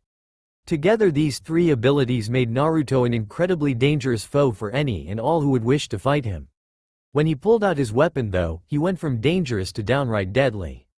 Thinking about his weapon, Naruto reached behind him to gently touch it as it lay slung across his lower back. As he did, he thought back to the first time he saw it. Flashback. After leaving Bloodborne Hall, Vladimir had led him down into the city proper. From there they had then proceeded to leave the main thoroughfare and had entered the labyrinthine alleys and side streets. "Where are we going? I thought you said we were going to leave the city to train," Naruto said after a time. "We will go and train," his father replied with barely concealed annoyance. "If you would think for a moment, you should recall I said we were also going to procure a weapon for you to use. If we are looking for weapons, why didn't we stop at one of the weapon shops out on the main road?" Naruto snapped back. "We are going to see an old friend of mine. He built my vulture and repairs both it and jackal. He is known for building rather unique weapons. However, he only does custom jobs, so his shop is back here, so he isn't bothered. He'll have a weapon suitable for your use," Vladimir answered as he turned onto a particularly narrow alleyway. A wistful look appeared on Naruto's face. "Aw man, I bet it'll be some sweet-looking sword like the Anbu use." "Why would you ever need a sword?" Vladimir inquired, cutting Naruto's weapon fantasies short. "As a vampire you can rip your opponent's bodies in half with your bare hands. Or punch them hard enough to create a hole right through them. What use would you have for a weapon as simple as a sword?" Naruto flushed from embarrassment, which essentially meant he went from ghost-colored to vaguely pinkish. "So what kind of weapon will I be getting?" "I have no idea," replied his father from around a corner. "That's what makes coming here so entertaining. You never know what he might be working on this week." Naruto almost ran into his father's back as he had abruptly stopped. In front of them was a small nondescript wooden door set into the wall. In white paint someone had crudely wrote the word, "Weapons," across it at eye level. Vladimir reached out and rapped on the door with his knuckles. After another moment, a young man with slicked back black hair, a black vest, black pants, and a long-sleeved white shirt opened the door. "Oh, it's you, my lord. Come on in," said the man around a lit cigarette. The old vampire strode in with Naruto following close behind. The man closed the door and then exited the room through another. Naruto didn't notice as his eyes wandered the room. To him it seemed like a cross between an armory and someone's garage that hadn't been cleaned in a while. Dozens of weapons of all sorts littered the tables dotted around the room in various states of construction. On the walls large racks held all sorts of pole arms and swords. On one low counter near Naruto there were several rather strange-looking objects. 2 appeared to be a pair of thick yellow-colored metal bracelets. Another was a thin white sword with a small cylinder between the blade and grip. The third appeared to be no more than a large red metal rectangle. For some reason he left his father's side and started to approach it, but he stopped as the man re-entered the room carrying 2 large suitcases which he placed on the table. "Here you go, as usual, 10 fully loaded clips per weapon." He tapped the ashes from his cigarette before continuing. "So, what brings you to my humble little shop? Normally you send Sarah's or one of your other servants down to pick these up. I assume you want something from me, or you were just bored and decided to stretch your legs. So what is it? Maintenance, cleaning, tuning, modifications?" he trailed off suggestively. "I'm looking for a proper weapon for my newest fledgling, and your family has always made such excellent and unique weapons," Vladimir answered. He nodded his head towards where Naruto was standing and trying to be inconspicuous. "That's him. What do you have that might work?" The man smirked. "Would I be correct in assuming that you don't want another Harkonnen? Because I think I have one of the copies sitting around somewhere in the back." "1 Harkonnen is enough, though a ranged weapon would be far more useful. You ruin all my fun," the man replied with a chuckle. "So you're looking for a mighty weapon, huh kid?" Naruto nodded slowly and the man smirked again. Alright then, before we go any farther please allow me to introduce myself. He bowed deeply at the waist and spoke as he came back up. I am Walter C. Dornas VIII, Master Assassin and Weapon Designer Extraordinaire. You can call me Chris though, it's my middle name and everyone calls me that anyway. Honestly though I don't really care what you call me, so long as I get paid anyway. So exactly what kind of weapon are you looking for, kid? He released a long stream of smoke into Naruto's face. Naruto frowned and waved away the smoke. My name is not Kid, it's Naruto Teps and you'd better remember it. Chris put his hands up defensively. Alright, sorry. Didn't mean to insult you or anything. Could you answer the question? I can't help you if I'm working with a blank. Naruto's brow furrowed and thought. I really don't know what exactly I'm looking for. I do know that I want it to be powerful and able to be used in almost any situation. Chris rubbed his shin thoughtfully. A single weapon suitable for use in any combat situation. A difficult proposition to be sure, but not impossible. Let me think here. The weapon maker began to mumble to himself as he looked up at the ceiling. His eyes though stayed riveted on Naruto. Thinking that Chris wasn't paying attention to him, Naruto began to inch back towards the big red thing as he had earlier, much to his father's amusement. Every weapon in the shop was forged from demon steel, a metal made from underworld iron and forged using hellfire. Because of the demon steel, every weapon had a unique aura of demonic energy around it. Anyone who didn't already possess a weapon would find themselves irresistibly drawn to one weapon or another the moment they entered the shop. Usually whichever weapon they were drawn to wound up being almost the perfect weapon for them to wield. Oh ho ho, interesting choice boy, thought Chris as he watched the boy. So that is his weapon, huh? Don't know if a kid like him can actually wield that thing, but we'll see. No matter what happens it will definitely be something to see. Unaware of the attention he was receiving, Naruto finally got close enough to get a good look at this thing that caught his attention. Upon closer inspection he saw that it was not one large hunk of metal but rather a number of smaller pieces folded in and around one another. Only one piece stuck up from the rest. A single thin black rod that stuck straight out of the side. Naruto reached out to pull the lever just to see what it would do. But another hand appeared and grabbed his wrist, preventing him from moving his hand at all. Naruto looked up to see Chris casually leaning against the counter next to him. So, found one you like, have you? He said as he blew out another stream of smoke. Well, not really, but... Naruto had a look of confusion and embarrassment on his face. But you felt drawn to take a look at this one, right? Naruto nodded, causing the weapons man to smile. Let me tell you a secret. Around here you can't just pick up any old weapon and say it's yours. Around here the weapon picks you just as much as you pick it. Chris took a deep drag on his cigarette before grabbing the weapon and pushing himself off the counter. He walked to the center of the room and then turned around to face Naruto. Meet your new partner, he said with a grin as he pulled the lever. Naruto watched in awe as the hunk of metal unfolded. In a few moments Chris held a 6-foot-long war scythe in his hands. Its haft was a shiny black color with a large red rectangular bit about halfway. The haft terminated in a small but vicious-looking spear blade. The other end was dominated by the scythe and its large counterweight. Let me introduce you to one of my deadliest creations, Chris said with a massive smile. This is the Mark IV HCSS. Its primary purpose is long-range precision fire and contains a .75 caliber sniper rifle at its core. It uses high-explosive armor-piercing demon steel rounds fed from a 15-round magazine. The blade itself is edged with adamantine, allowing to cut through all but the toughest materials with ease. It is so beautiful, Naruto whispered as he gazed at the scythe. It has a name, you know. Chris groused as he pulled the lever again, causing the blade to fold back up into a more manageable size. What is it? Naruto Teps, I proudly present you with Crimson Moon. If you take good care of her, she'll take good care of her. Chris replied as he placed the weapon into Naruto's outstretched arms. Flashback end. Naruto unconsciously rubbed his weapon as it lay against his lower back. As he did, he used his other hand to push open the door into the foyer. True to his father's words, his mother was waiting for him inside. As he closed the door, she ran up and pulled him into a tight hug. Naruto, I'm so glad you're back. Now we can be a proper family, she said happily as she hugged him. She then pushed him back and held him at arm's length and peered intently at him. You seem different somehow. Mom, I haven't changed at all. Well, I take that back. I switched my shoes for some combat boots. Naruto responded as he rubbed his head nervously. It looks like you changed a lot more than I did though. In place of her military-looking jacket and miniskirt, Sarah's now wore a long black cheongsam dress. It was very elegant and had silver flames dancing on the hem. A red Chinese dragon started at the hem and wound around the dress until its head ended across her collarbones. Her normally somewhat wild blonde hair was also now done up in an elaborate bun that was held in place by two jeweled pins. Sarah's crossed her arms and huffed in indignation.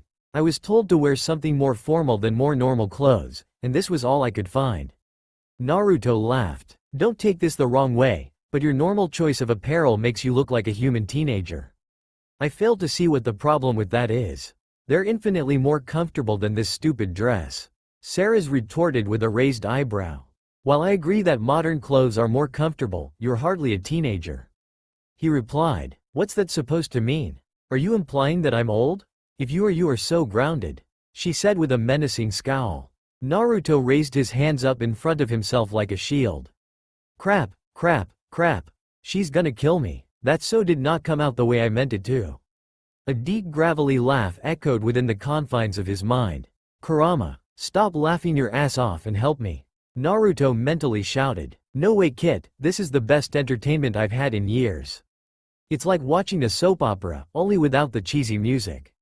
Replied the voice. An image of a 10-story tall nine-tailed fox appeared in Naruto's mind. Over the last 2 months, Naruto and the fox within him had become much more comfortable with each other.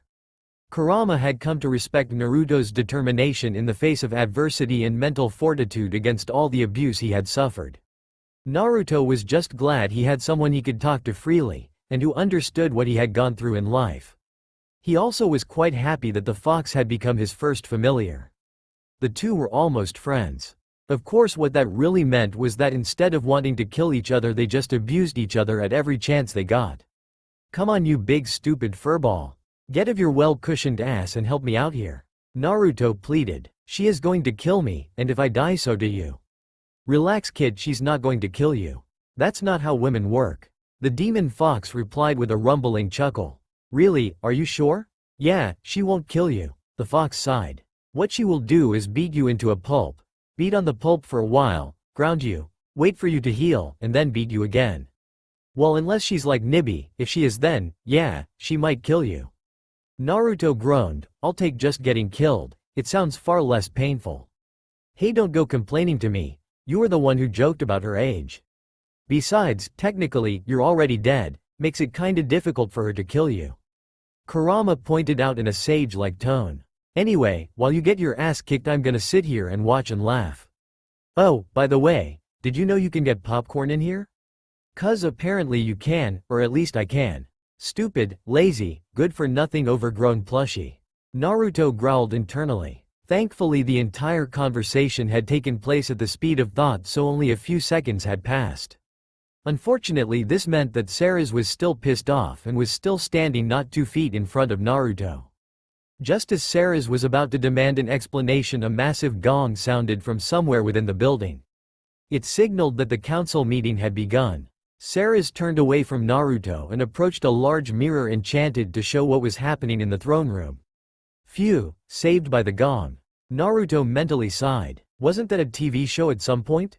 Kurama commented. Huh? Never mind. Naruto came up next to his mother and peered into the mirror. Inside the throne room, Vladimir stood before his throne surveying the other vampires assembled before him. The group was a cross-section of his entire kingdom. Each of the 13 clan leaders was present with an entourage of several hundred consisting of various assistants and other high-ranking members of the clan. To anyone less than a true demon lord, the power in the room would have been terrifying. Even many actual demon lords would have been terrified anyway, as 14 of the underworld's mightiest beings had gathered in this one room. For Vladimir, all he saw in the assembled group was the annoying bureaucracy that kept his kingdom running. Representatives, lords, ladies, I welcome you to Bloodborne Hall and the great city of Shadowfang. Vladimir announced with the smallest of bows. Before we begin our council, I would like to remind you that this city is of the kingdom, this is my city. There will be no inter-clan battles of any kind permitted within my walls. If any of your members choose to ignore this law, they shall be immediately executed by exsanguinations. There will be no fighting within these walls. There were a number of murmurs out in the crowd, but no one voiced a challenge. No one dared stand against the king's laws. None was that suicidally stupid. Before we move on to the council's normal business, I have a few announcements that need to be made. He paused for a moment. For the last several decades, many of you have been pressuring me to take a wife. To that end, many of you have offered up some of the older females of your clans as possible candidates for my hand. Why you have done this I do not know, honestly, though I do not care. However, I have recently decided that you are correct. It is high time that I found someone that I can rule this nation side by side with. To that end, I have spent the last few days choosing from amongst the females of our nation who I believe are capable of ruling by my side.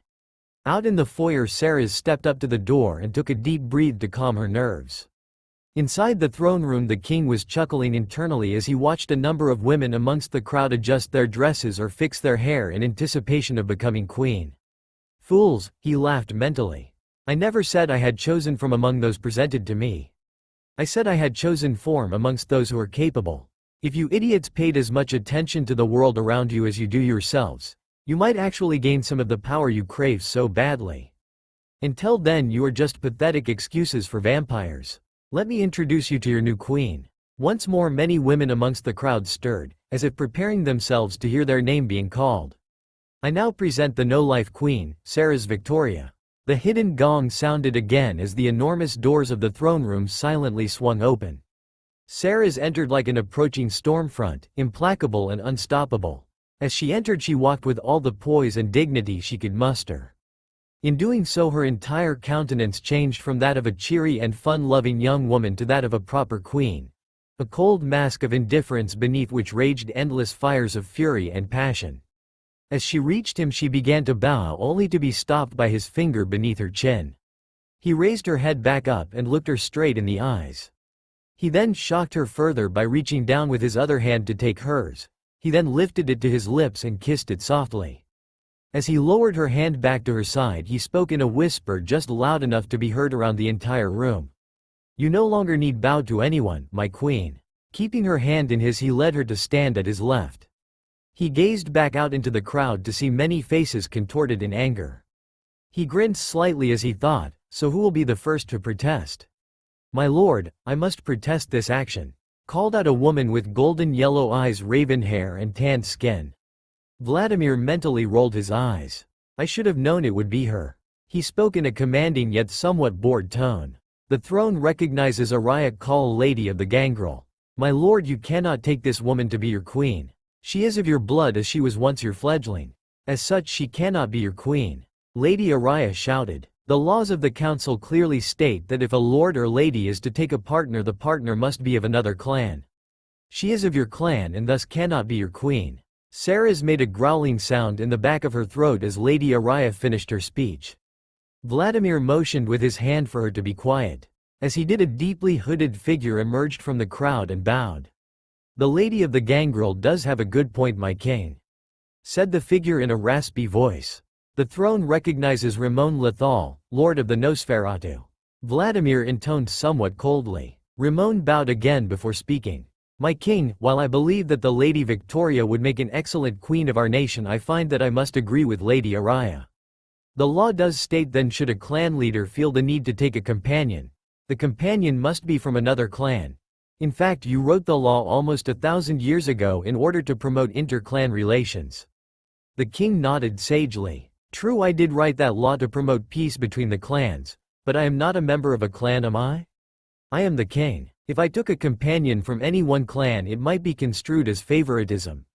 This would not be acceptable in a king. Ramon nodded his understanding of his king's reasoning. It is still unacceptable that our king should take his own fledgling as a companion, much less as his queen. Araya declared with a look of fury. Silence, you hypocritical bitch, shouted out another woman with bone-white hair and onyx eyes.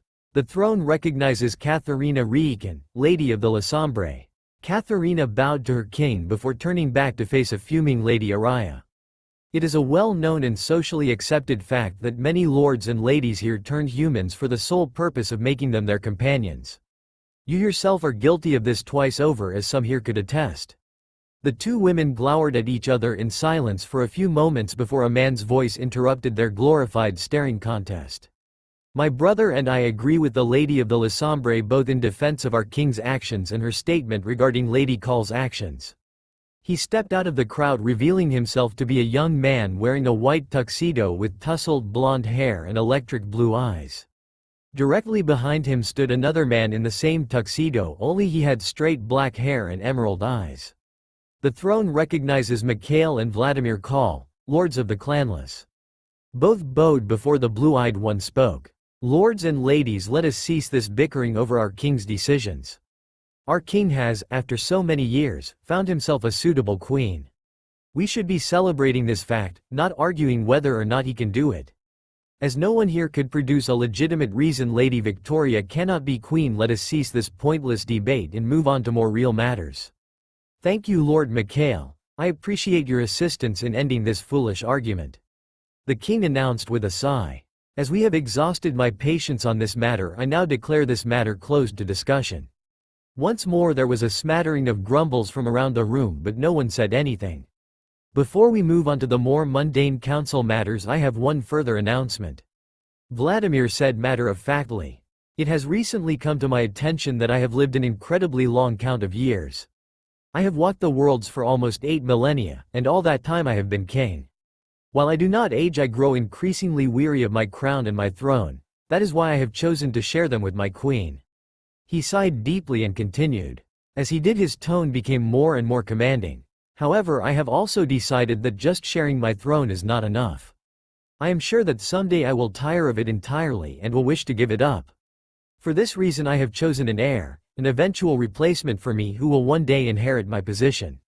Murmurs quickly spread throughout the room. Some looked worried while others were obviously confused. Still others seemed to almost glow with pride, each one believing that they were the mightiest and therefore would be named heir. Not a one ever considered that their king had not specified that he had chosen from those assembled before him. Thus, without further ado, I give you my son and heir, Naruto Tepes, the no-life prince. The throne room of Bloodborne Hall was eerily silent as Naruto made his way to the throne to stand beside his father. Many in the mass of vampires looked at him with an amount of shock or confusion in their expressions. Others sneered in disgust while a few kept their thoughts veiled behind emotionless masks. Annoyingly, there were also a number of women who were looking at Naruto with undisguised lust, which deeply bothered the young prince.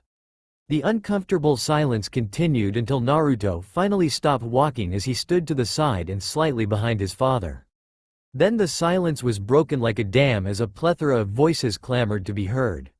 One phrase in particular rose above the rest as a man shouted, "My king, you must be mad. First an ex-fledgling as queen and now this? This boy is no more suited to be your heir than a human would be." Another called out in agreement with the first, "He is not one of us, he has no right to be heir." A third screamed out, "The king has lost his mind." Hearing the third comment, Naruto's temper flared to its limits. What the first guy had said ticked him off, but now he was pissed. Insults directed towards himself he could deal with, he had grown accustomed to them when he lived in Konoha. These people though had dared to insult his father and his king, their king. There was no excuse for that kind of behavior and no mercy in the punishment. Before Naruto could begin his search for the offender, his father placed a firm hand upon his shoulder and gave an almost imperceptible shake of his head. Naruto's head fell to his chest in embarrassment. He had almost completely lost control of his temper, and right in front of his father no less. As he put his head down, he couldn't see the small smile that graced his father's stern features. He was proud of his son's defensive reactions towards the slights. If there are any among you who truly doubt this boy's worthiness, step forward and make yourself known. Vladimir called out in a tone that allowed no arguments. After a moment, 3 figures detached themselves from the crowd. All wore long black robes indicating that they were clan leaders. Unsurprisingly, the only one that had the hood of the robe down to reveal their face was the lady of the gangrel. In truth, Vladimir wasn't surprised in the least by the lady's actions. She had been a constant thorn in his side since the day she became a clan head. She was constantly vying for more power and used every opportunity she could find to wield it to crush any and all opposition. Truthfully, while he personally wasn't afraid of her in the least, He feared that her ambition and lust for power would lead to the downfall of the entire kingdom. Unfortunately, the gangrel and their allies made up the majority of all vampires. He couldn't afford to kill her just to get rid of her. Not yet anyway. Lady Call, what reason do you and your friends have to doubt this boy's worthiness? The lady responded with a tight-lipped smile that gave her a cold and calculating look. We don't have any objections, we just wish his worthiness to be proven before the entire council. How would you have him do this? The king replied with narrowed eyes. Through combat, of course. I suggest a duel between the boy and a champion of our choosing. Her smile became even colder and more venomous. Should the boy emerge victorious, he shall retain his status as your heir. Should he lose, however, he must relinquish all claims of titles and power, and the council shall choose a suitable replacement to be named your heir. Vladimir was about to tell the lady and her friends that he would never allow such a thing to happen. Not under the conditions she proposed at any rate. Another voice, though, cut him off before he could speak. Though I accept, name your champion, and bring him forward. I will prove my worth to all of you here and now. Naruto declared with a commanding tone. The three clan heads bowed slightly before turning to each other and beginning to converse in whispers. Sarah's looked at her son with concerned eyes. Are you sure about this, Naruto? You don't have to do it this way. Naruto returned her concerned look with a relaxed smile. I'm sure. I think I can take on any two of these idiots and still win. Don't worry about me, I'll be fine. His father said nothing, although a small frown marred his face as he thought. You aren't wrong, my son, there are few in this room who truly could defeat you. However, they will likely call upon one who can. The three clan leaders finished their quiet conversation and turned to face the throne. The Lady Call stepped forward with a predatory grin. We have decided on our champion. We call upon the Black Dragon of the Lassombre. A few members of the crowd gasped in shock as the room went silent. Even the king looked slightly shocked at their announcement. Meanwhile, a young man made his way through the crowd to stand next to the group of clan leaders. He wore loose black samurai robes that draped around his small frame like a shroud. Upon his wrists and shins he wore small metal splints as armor. A katana in a black metal sheath hung at his side on a silver sash. His light red hair was bound in a loose ponytail by a cord of the same color. His face was youthfully innocent, but his strange amethyst eyes shone with passion while an X-shaped scar marred his left cheek. The man bowed quickly and politely as he introduced himself. This one is Kenshin Himura, 5th generation free blood of the clan Lassombre. In the name of the council, this one now challenges Naruto Tepes to a duel. Naruto returned the bow and responded in an equally polite tone. I, Naruto Tepes, 1st generation fledgling, accept the challenge. Vladimir shook his head. This was one of the people he had been worried about, but there was nothing he could do about it now. The challenge has been issued and accepted. I ask that members of the audience move to the upper balconies so as to clear the floor for the duelists. After a moment the floor cleared as the clan leaders and their entourages were crowded into the balconies ringing the throne room. Duelists, make ready for combat. The king commanded. The duel will be to the first blood. Kenshin crouched down into a Batujutsu stance. Naruto remained standing across from his opponent completely nonchalantly. They both then nodded to their king to indicate their readiness. The king nodded. Begin. Kenshin surprised Naruto by launching himself across the room as he drew his sword. Kenshin had hoped that his speed would throw his opponent off guard and allow him to end the match in the first move. Naruto was surprised by his opponent's speed, but his father was much faster. Because of this he jumped to the side, letting the attack fly right by him. He then had to duck as Kenshin spun on one foot as he meant to stab Naruto's chest. Almost instantly he had to jump back as Kenshin had turned his blade and slashed straight down at Naruto's exposed chest. Naruto landed several feet away. As he stood up he met his opponent's cool gaze. He tilted his head respectfully as he addressed his enemy. You're a lot faster than you look. This one takes that as a compliment. Kenshin replied with a straight face as he sheathed his sword once more. Though this one must say the same of you. Not many people can completely dodge this one's strikes, though this one wonders how long you can keep doing it. Once more he charged Naruto at high speed, this time though he didn't draw his sword when he started. However, as he neared his sword all but leapt from its sheath, adding the speed of his run with the speed of his blade. In fact, the blade was moving so fast that it became no more than a blur even to Naruto's enhanced senses. The young vampire stepped back, allowing the blade to fly by his chest with barely an inch to spare. As he did, he saw Kenshin's other hand flying at him out of the corner of his eye. "Hidden Mitsurugi, Soryasan," shouted the red-haired swordsman. The sheath for Kenshin's sword was on a direct course for a blow to Naruto's head, and he was still off balance from his last dodge, making it impossible for him to do so again. All he could do was block the sheath with something.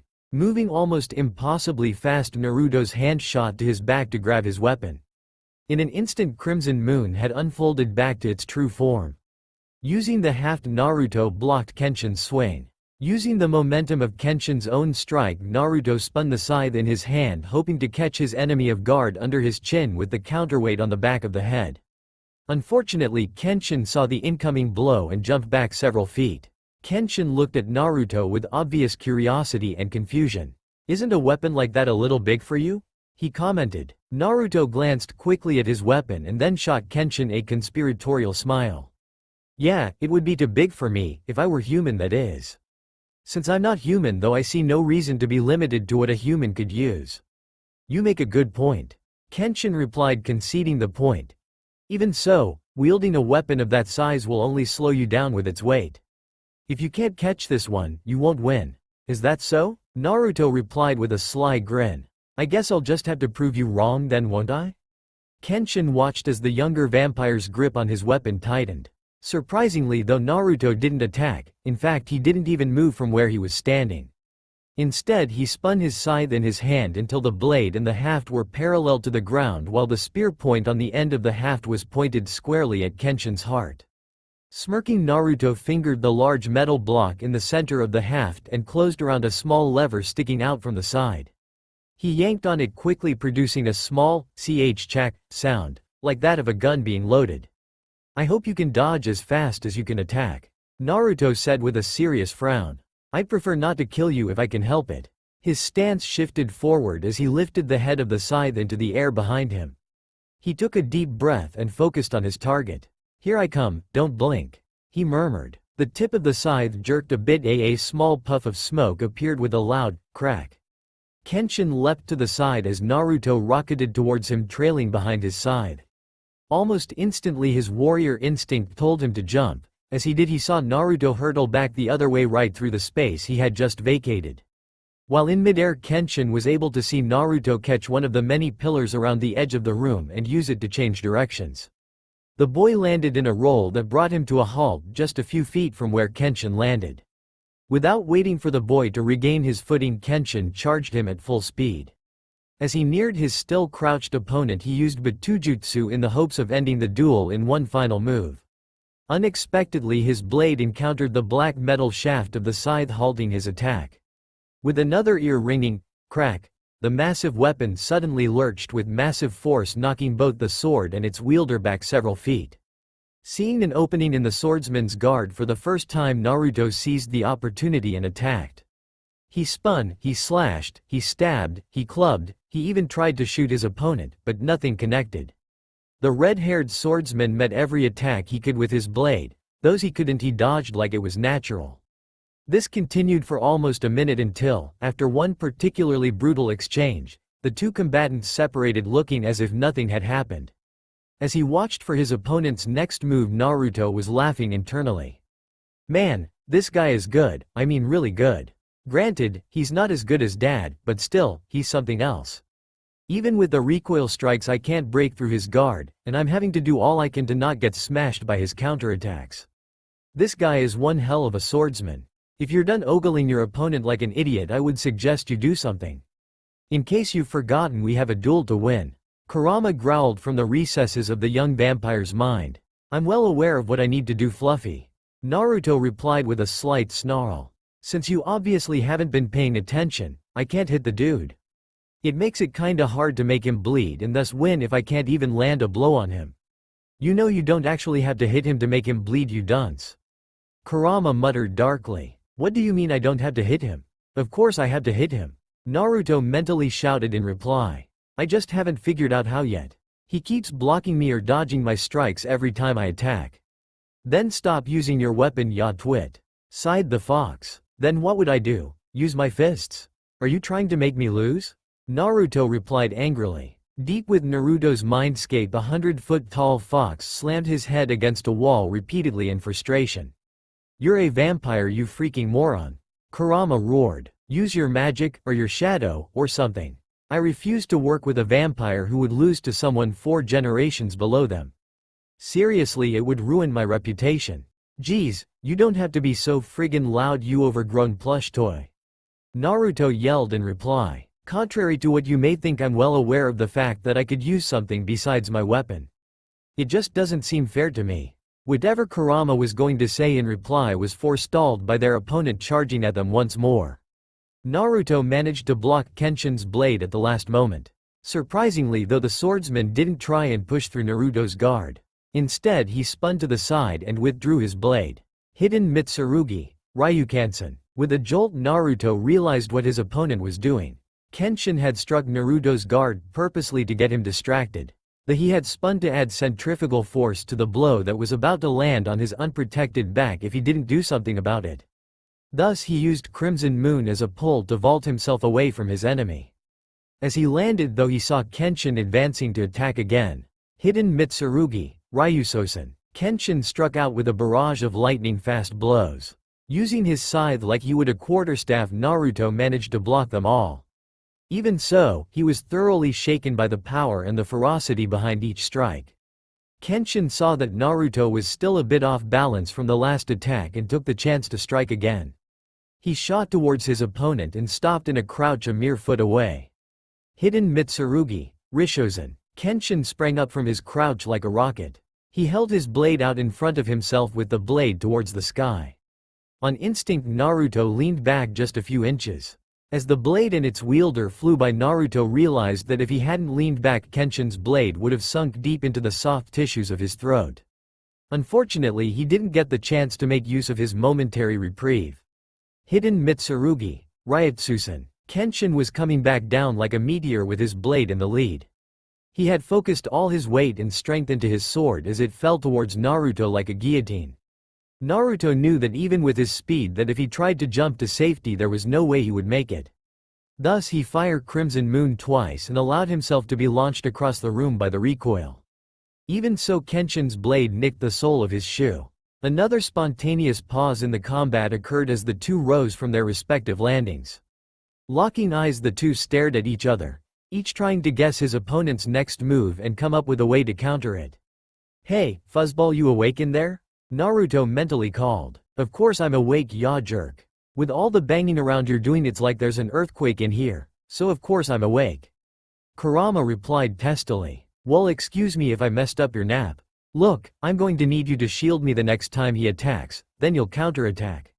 So get ready for a level 3 release. Naruto commanded. Oh yeah, that'll work, This'll go friggin' great, scoffed the fox sarcastically. Of course it will work. Naruto shot back. No one would ever expect a fledgling like me to be able to use, or even have, a familiar. That's true for most vampires, kid. Kurama replied in a softer tone. However, you are a first-gen fledgling. The normal rules of what you can and can't do are out the window for you. Beyond that, your opponent is a La Sombre, shadow attacks won't work on him. What? Why not? Oh, for the love of. Don't you remember anything your father taught you about the various clans? The fox cried out. Honestly, no. Kurama groaned and debated, slamming his head against the wall again. He decided that he had a big enough headache already. The Lysamber's primary skill and power is shadow manipulation. If you call me out, he'll just call his out, and while I may be more powerful than his familiar, he has more practice using his in a combat situation. We would just wind up in another stalemate. Alright, I get it. So what am I supposed to do now? If my weapon won't work against him and you would just prolong the stalemate, what should I do? You have magic, you moron, use it. Kurama howled. Young one? Kenshin said, jolting Naruto back to reality. Yeah? You are a great warrior, that much is obvious. It has been a very long time since anyone has made this one work this hard, that it has. Kenshin commented with a small smile. This one believes you are a truly worthy heir to the throne of our king, that you are. Unfortunately, the duel won't end until one of us is bleeding. So this one has a deal for you. If you make it through the next attack, this one shall not strike again. As much as I like the sound of it, how do I know that this isn't a trick? Naruto said skeptically. This one swears upon his sword that the next attack shall be the last. Kenshin replied, holding his sword out in front of him. Take his offer, Kit. Kurama whispered. Are you sure about this? I'm sure. This guy is a true samurai to the core. People like him would rather be tortured and then brutally executed than break their word. Not to mention the fact that he swore upon his sword. Replied the fox with just a hint of awe. What does his sword have to do with anything? It's just a sword. To a true samurai, his sword is his life. Most of them are given their blades just after birth and carry them until the day they die. Many are even buried with their swords still at their sides. If he were to break an oath that he made upon his sword, he would have to personally break the sword and then commit harakiri using the shards. For a samurai to be killed by your own blade is the ultimate dishonor. Kurama explained. Damn, I guess he really means it then. I think I'll take your deal, Kenshin, and, for the record, you're one of the greatest fighters I have ever had the pleasure of meeting. Naruto said as he readied himself for the final attack. Kenshin smirked as he stood up out of his crouch and brought his blade before his body. Here it comes. Hidden Mitsurugi, Kuzuryusen. The swordsman unleashed a huge amount of Yukai energy which formed a golden aura around him. Within that aura 9 kanji, representing the 9 basic strikes of all kenjutsu styles, appeared. He then charged straight at Naruto with incredible speed. Naruto was absolutely horrified as Kenshin approached him. If he tried to dodge or block any of the 9 strikes, at least one of the others would catch him and the duel would end with his loss. His only choice was to come up with a way to block all 9 strikes at once. He only knew of one way to possibly do that. He crouched down on one knee and held his scythe out behind himself with one hand. The other hand went through a short series of hand seals before punching the ground. As he did, he murmured a short phrase. Anipo, Tetsu Shirudo, Demon Art, Shield of Iron. A dull gray mass suddenly materialized in front of Naruto and took the form of a half-dome over the crouching fledgling. Kenshin's eyes widened at the sudden appearance of the wall that now existed between himself and his target. Unfortunately, due to the way that Kuzuryusen was performed, he had no way to try and avoid it. All he could do was hope that his strikes would be powerful enough to cut through the barrier Naruto had created. They weren't, not quite, but they had more than enough power to cut through more than 6 inches of the wall with each blow. When the last strike was complete, Kenshin leapt back several feet as the iron wall crumbled to dust. Naruto stood back up and faced his opponent with a determined stare. Kenshin smiled at the boy as he held out his sword in a defensive stance. That was very impressive. You survived the strike, let us see if this one will be able to do the same. Naruto nodded with a somber expression.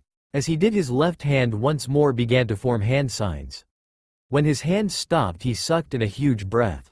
Anipo, Goka, Demon Art. Fires of Hell, he yelled as he exhaled a massive ball of black flames. Kenshin gracefully leapt to the side, allowing the fireball to tumble past him to explode against a wall where it continued to rage for several seconds. The jump, though, had landed him in a problem. While it had carried him away from the fireball, he was about to land directly in the path of Naruto's scythe, which was already in motion. Reacting with a speed born of countless years of training and even more life or death battles, Kenshin managed to block with the flat of his blade. Even with the block, he was still in midair and thus was sent flying back several feet by the power behind the strike. Seeing an opening, Naruto struck again.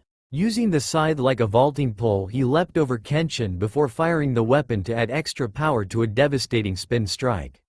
Arching his back like a master acrobat, Kenshin allowed the blade to slice through the air mere inches from his stomach. Just as quickly, he was forced to spin to the side to avoid the spear blade that had suddenly shot at his face. He then leapt back to try and put some distance between himself and his suddenly aggressive foe. Naruto quickly followed after with a single bound. As he sailed through the air, his hand began yet another series of hand signs. As he landed, he punched the ground again. Anipo, Taju Tetsu Kiba. Many iron fangs. The ground rumbled slightly before a line of massive iron spikes erupted from the ground. The line started just in front of Naruto and continued towards Kenshin as more spikes continued to erupt. As the line approached, Kenshin leapt to the sky. Naruto smirked. His father had taught him more than just the skills of battle. He had also learned strategy, to think through your opponent's moves before they can make them and strike accordingly to maximize their effect. After observing Kenshin's movements and reactions in the first part of their duel, Naruto felt sure that Kenshin would jump to avoid this particular attack. It appeared that he was correct, so now was the time for him to finish the duel. He began to sign as fast as he physically could. Previously his spells had required only 5 or 6 seals before use, but now he flashed through 26 without pause. As Kenshin reached the apex of his jump, Naruto's hand ceased its movement. Anipo Gufu no Ken. Storm of Swords. With his spell now active, Naruto extended his scythe away from his body and began to spin. As he did, a thick white mist began to form around the scythe's blade. The faster he spun, the thicker the mist appeared and the more of it there was. After a few moments of spinning, he pulled his weapon in close to his body. The white disc was now so thick and spinning so fast that it appeared to be a solid object. Suddenly he stopped and thrust his weapon to the sky. The disc followed and shot into the air. In mid-air, Kenshin and the disc collided. He had expected to pass right through it, thinking that this was simply a way of blinding him to his enemy's movements. He was quite mistaken. When he hit, it was like he had slammed into a thorn bush. He slowly moved through it, but as he did, he could feel thousands of tiny lacerations appearing on his skin. In short order, his clothes were in shreds and his body's vampiric healing factor was unable to cope with the damage. When the swordsman reappeared from the bottom of the cloud, his skin was crisscrossed by hundreds of small but deep lacerations that bled profusely. He landed on the ground a few feet from Naruto with a grunt of pain. Seeing his opponent was down, Naruto folded Crimson Moon back to its holstered state and ran to his downed enemy. Kenshin smiled painfully but brightly as Naruto approached. Here was a kid after his own heart, a vampire, a soulless monster of the night, one who wielded immense skill and power, and yet remained a truly honorable warrior. The smile was still there as Naruto offered a hand up. Kenshin clasped hands with the boy and allowed himself to be pulled to his feet. Vladimir slowly stood up from his throne, quickly catching the attention of everyone else in the room. Kenshin Himura bleeds. Naruto Teps is the victor of the duel and retains the title of No-Life Prince. He looked around the room, meaning fully at the clan heads. The council meeting shall resume at the 3rd hour of tomorrow. Until then you are dismissed to see to your own business. Almost as when the crowd of vampires rose from their seats and bowed before slowly shuffling towards the exits. Once the last of the crowd had left and the doors were secured behind them, Ceres rushed down from the podium to embrace her son. "Oh, I'm so proud of you, Naruto. I knew you could do it. I knew no one out there could beat you," she said quickly while hugging with all of her considerable might, which had the unfortunate effect of almost crushing the object of her affection's ribcage. "Mother, while I, appreciate your concern, I, somewhat, enjoy, breathing." Naruto managed to gasp out. Ceres quickly realized what he meant and blushed fiercely as she let go and took a few steps back. "Sorry, I was just so happy that you won. I guess I kinda got carried away." She paused for a moment and then hurriedly added, "I don't mean that I didn't think you would win. I knew you were gonna win. It's just that when they announced who you were going to have to fight, I got a little nervous." Naruto cocked his head to the side. "What do you mean by that?" "I mean, Kenshin was a tough opponent and all, but he wasn't unbeatable or anything." Ceres fidgeted a bit before replying. "I know he's not invincible. It's just that, there is a reason he's called the Black Dragon. He's pretty well known around here for being an incredible swordsman." Naruto's eyes became as wide as dinner plates as he turned to Kenshin, who had just walked up. "You're famous." Kenshin nodded and sighed. This one believes it would be more accurate to say infamous, but yes, a little. Ceres scoffed and playfully swatted the redhead's shoulder. "Stop being so humble, you should be proud of your legends. Back when I was human I loved to read books about your adventures." This one didn't think his adventures were subdued enough for children's stories. Kenshin said with wide eyes. She swatted him again. "Oh, stop it. Just tell him who you are already, will ya?" "Oh, very well. Arguing with the queen is not likely to end well for this one." Kenshin sighed in a weary tone. "In all reality, this one is actually almost 150 years older than your mother. When this one was human, he was considered to be one of the best swordsmen in the world. Everyone in this one's nation called me Hitakari Batose and feared my blade for the hidden Mitsurugi style was almost unbeatable. Later though this one slowly lost the ability to use the style and settled down. Unfortunately the past eventually came back to haunt me with the deaths of my wife and son. But that is a story for another time. Suffice to say once this one was changed he quickly became recognized as the greatest vampiric swordsman in the world. Naruto stared at him with his mouth hanging open like a fish, his eyes wide and blinking quickly. After a moment of this he shook his head or returned to his more usual look. So basically what you two are telling me is that I just beat one of the world's greatest swordsmen, right? Naruto asked sagely. The two older vampires nodded. Naruto's face lit up like the sun. Sweet, I am so cool. Kenshin was a little taken aback as Naruto began to jump up and down with excitement. This one does not wish to rain on your parade but, he feels he should mention that he didn't go all out. Naruto looked at him for a second before hanging his head down to his chest and mumbling, I am so not cool. Kenshin face-palmed at Naruto's reaction. This is the next king of vampires? We are in so much trouble. If I might interrupt, there is a matter that I wish to address. Vladimir said as he approached the small gathering. Kenshin whirled around and bowed deeply. Your Majesty. Rise, I have a question for you Mr. Himura. Vladimir said with a glint in his eye. While watching the two of you battle I realized that there is much I cannot teach Naruto due to the way he fights. Thus I wish to ask you if you would be willing to be both his combat sensei and his bodyguard. Kenshin was honestly stunned by the offer. He had protected individuals in small groups before, but never for more than a few days or so. He had no experience at being a true bodyguard. On the other hand, the duties of a bodyguard were something many samurai aspired to achieve. Now he was being given a chance to guard the third most important person in the vampiric world as well as his future king. After a moment of silent contemplation Kenshin nodded to himself before kneeling down in front of Naruto. He offered his sword out to Naruto hilt first before speaking. Naruto Teps, I offer you my sword and my service until you release me, or death takes me. Do you accept my offer? Naruto said nothing for a moment before lightly pushing the proffered sword back towards Kenshin. Of course I accept it, I mean I need someone to keep me company. But, I have one condition, don't ever call me Lord or anything like that, just call me Naruto. Kenshin stood back up and nodded as he resheathed his sword. This one thinks he can deal with that.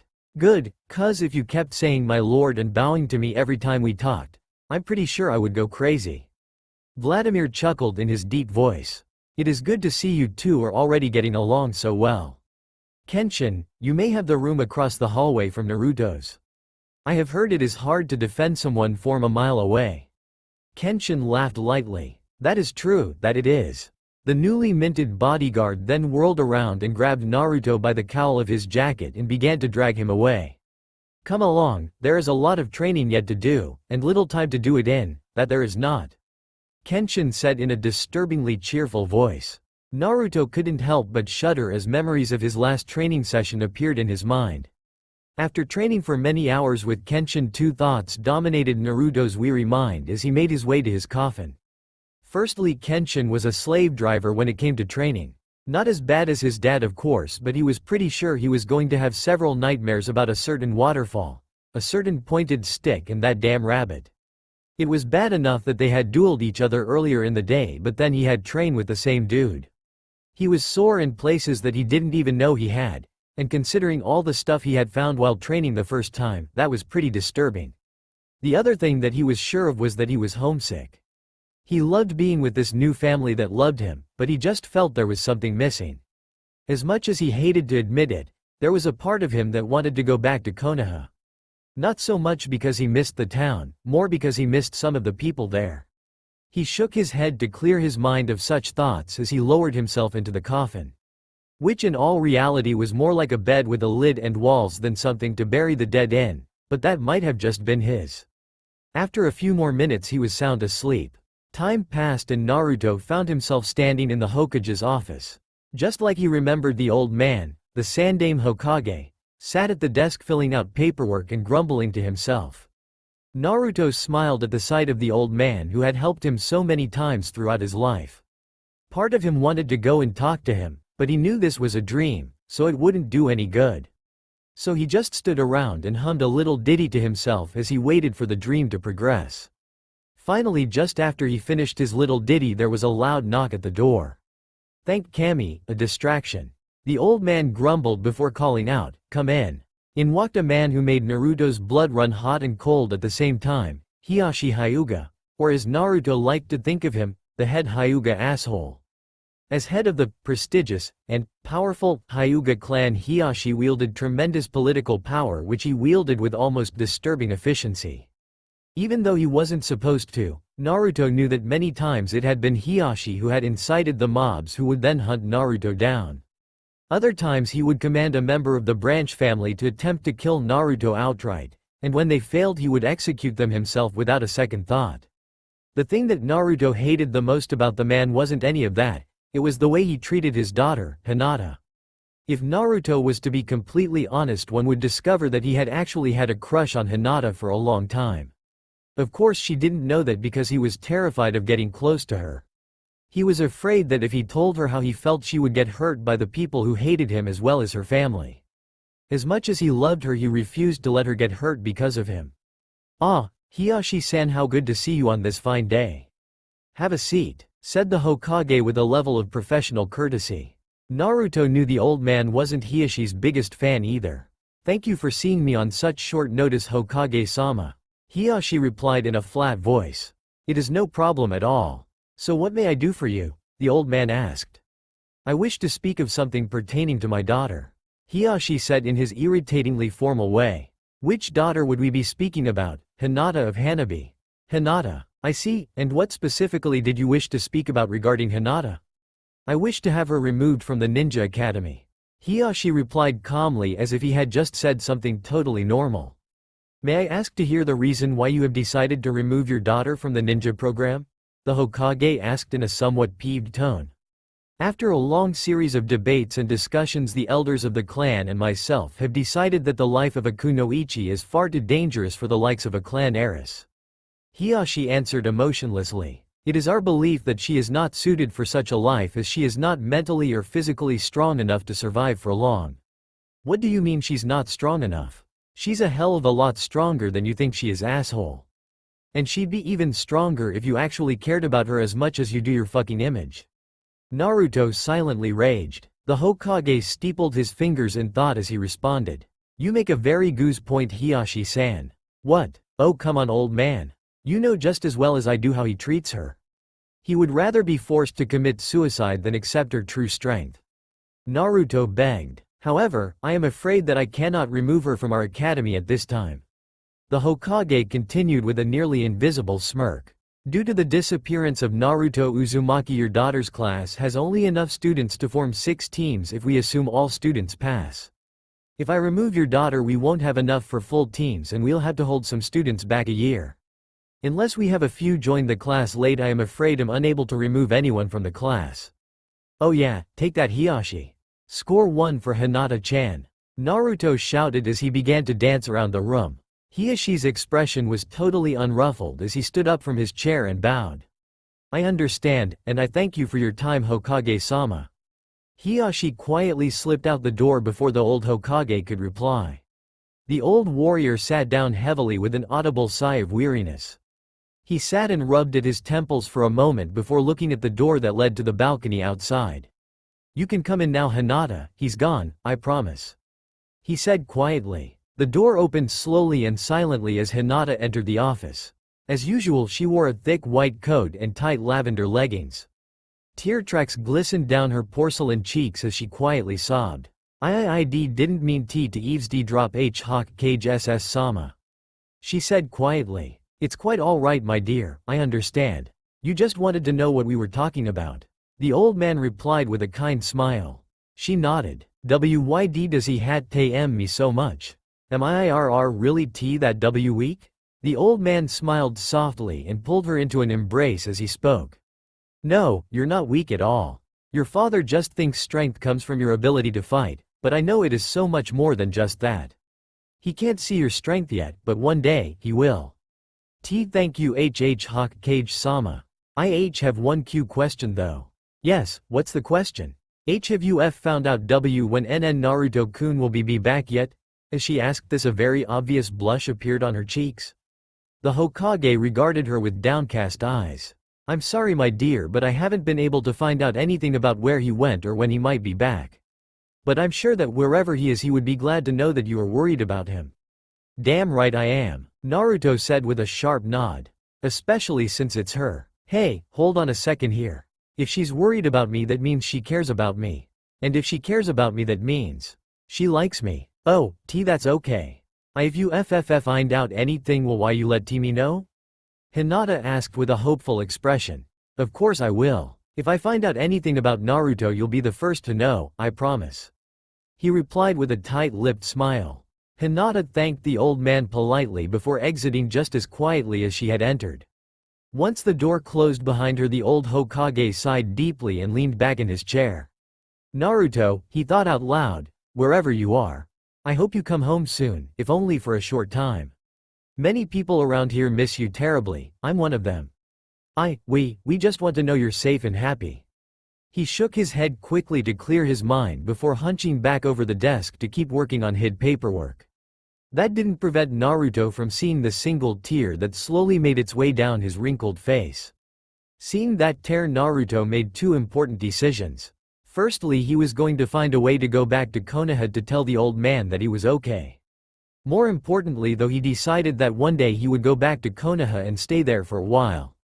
Not for Konoha's sake, but for the people he cared about, and to make good on his promise. Once he reached his decision, the scene in front of him seemed to fade away like a morning fog. Naruto felt himself wake up. Almost immediately he threw the lid of his coffin open and rushed to his wardrobe to get dressed. Once he had his full regalia on, he all but flew through the door of his room and shot down the hallway like a rocket. Not once had he even thought about where he was going, he just went by instinct. After a little less than a minute of running, he found himself standing in front of the door to his father's library. He went to knock to see if anyone was there, but the door opened to reveal his father looking as stern as he usually did. "Naruto, what a surprise," he said with a hint of amusement. "I feel I should ask as to what could possibly be so important that you felt the need to run all the way here just to see me. So, what is it?" Naruto's expression became one of grim determination. "I want to go back to Konoha." His father raised an eyebrow. "Do you now? How interesting. I suppose you want to go there right now, correct?" Naruto just nodded. The look of amusement returned. "Why would you wish to return to a place where the majority of the inhabitants want nothing better than to see your dead body? There are some people there that I never got the chance to say goodbye to," Naruto replied. "Would I be correct in assuming that one of these people is the old man known as the third Hokage?" Naruto nodded again. "Very well, you may go. I shall open a small portal back to your hometown. Be warned though, I will not be able to hold it open for more than an hour, so you will have to be quick," Vladimir replied with a serious expression. The older vampire motioned for Naruto to move before beginning to mumble something under his breath while making strange motions with his hands. After about 30 seconds, Naruto heard a whoosh of displaced air. Naruto turned to see that the fireplace was gone. In its place was a rectangular vortex of energy. He glanced at his father, who simply nodded. He took a deep breath, closed his eyes, and stepped through. He felt an instant of bone-chilling cold before it was replaced by a gentle warmth. He opened his eye to find himself standing in one of Konoha's many small public parks on a beautiful sunny day. He himself was standing in a small clearing amongst a group of trees bathed in light. He chuckled lightly as he watched the light shine down on the exposed skin of his hands. As a first-generation vampire, he didn't have to worry about the whole spontaneously combusting in sunlight thing. Granted, sunlight did make his skin itch pretty badly and it did seal away over half his powers, but it couldn't kill him, so he didn't care. For a few more moments he just stood and enjoyed the sun's gentle warmth. After a few minutes he sighed and reached back and pulled the hood of his coat up and over his head. He stuck his hands in his pockets and, with his identity now hidden, began to saunter his way towards the Hokage Tower. A few minutes later he stood at the base of the tower looking 3 stories up at the windows that ringed the Hokage's office. Since he knew he wouldn't be allowed through the front doors, he opted for a different approach. A few hand signs later he was perched on the railing of the Hokage's balcony like some strange exotic bird, courtesy of a little wind spell. He carefully peered through the window. Inside he saw the Hokage, as usual, hunched over his desk madly filling out paperwork and grumbling to himself. Thinking himself quite clever, Naruto silently opened a window and sat in the open space. The Hokage felt a breeze from the now open window and instantly became more alert. Only 2 people in all of Konoha would dare enter his office unannounced and through the window, Jiraiya and Anko. He also knew that it couldn't possibly be either one of them. Jiraiya would have made some joke about his age the moment he opened the window, and he was known to be in the land of iron. Anko never actually opened the windows she came through, she just smashed through them like a cannonball, and she was out on a reconnaissance mission to the land of grass. So this meant this was someone else, and whoever they weren't from Konoha. "I know you're there," he grumbled as he grabbed one of the many kunai he had secreted about his person. "I can feel the draft from the window." "Crap, I really should have thought of that, my bad," replied a smooth, almost ageless, voice. "If you were to assassinate me, I must say I'm neither particularly afraid or impressed. I know of several children from our ninja academy who are stealthier than you," the old warrior stated calmly and bluntly. A trace of amusement and a tinge of hurt appeared in the voice's tone as it replied. "What on earth made you think I was here to kill you? The fact that you attempted to sneak into my office makes me more than a little leery of your purpose here." "Good point. I'm really not here to kill you, honestly." "Well, if you aren't here to try and kill me, then why don't you come and stand in front of my desk so that we may speak face to face?" the Hokage suggested politely. In the blink of an eye, the unknown intruder was standing before him. To his immense surprise, the person's size and build indicated it was a young man, no older than 20 or so. He wore highly elaborate and somewhat formal black clothes with red and silver highlights. His face was hidden in the shadows of a large hood.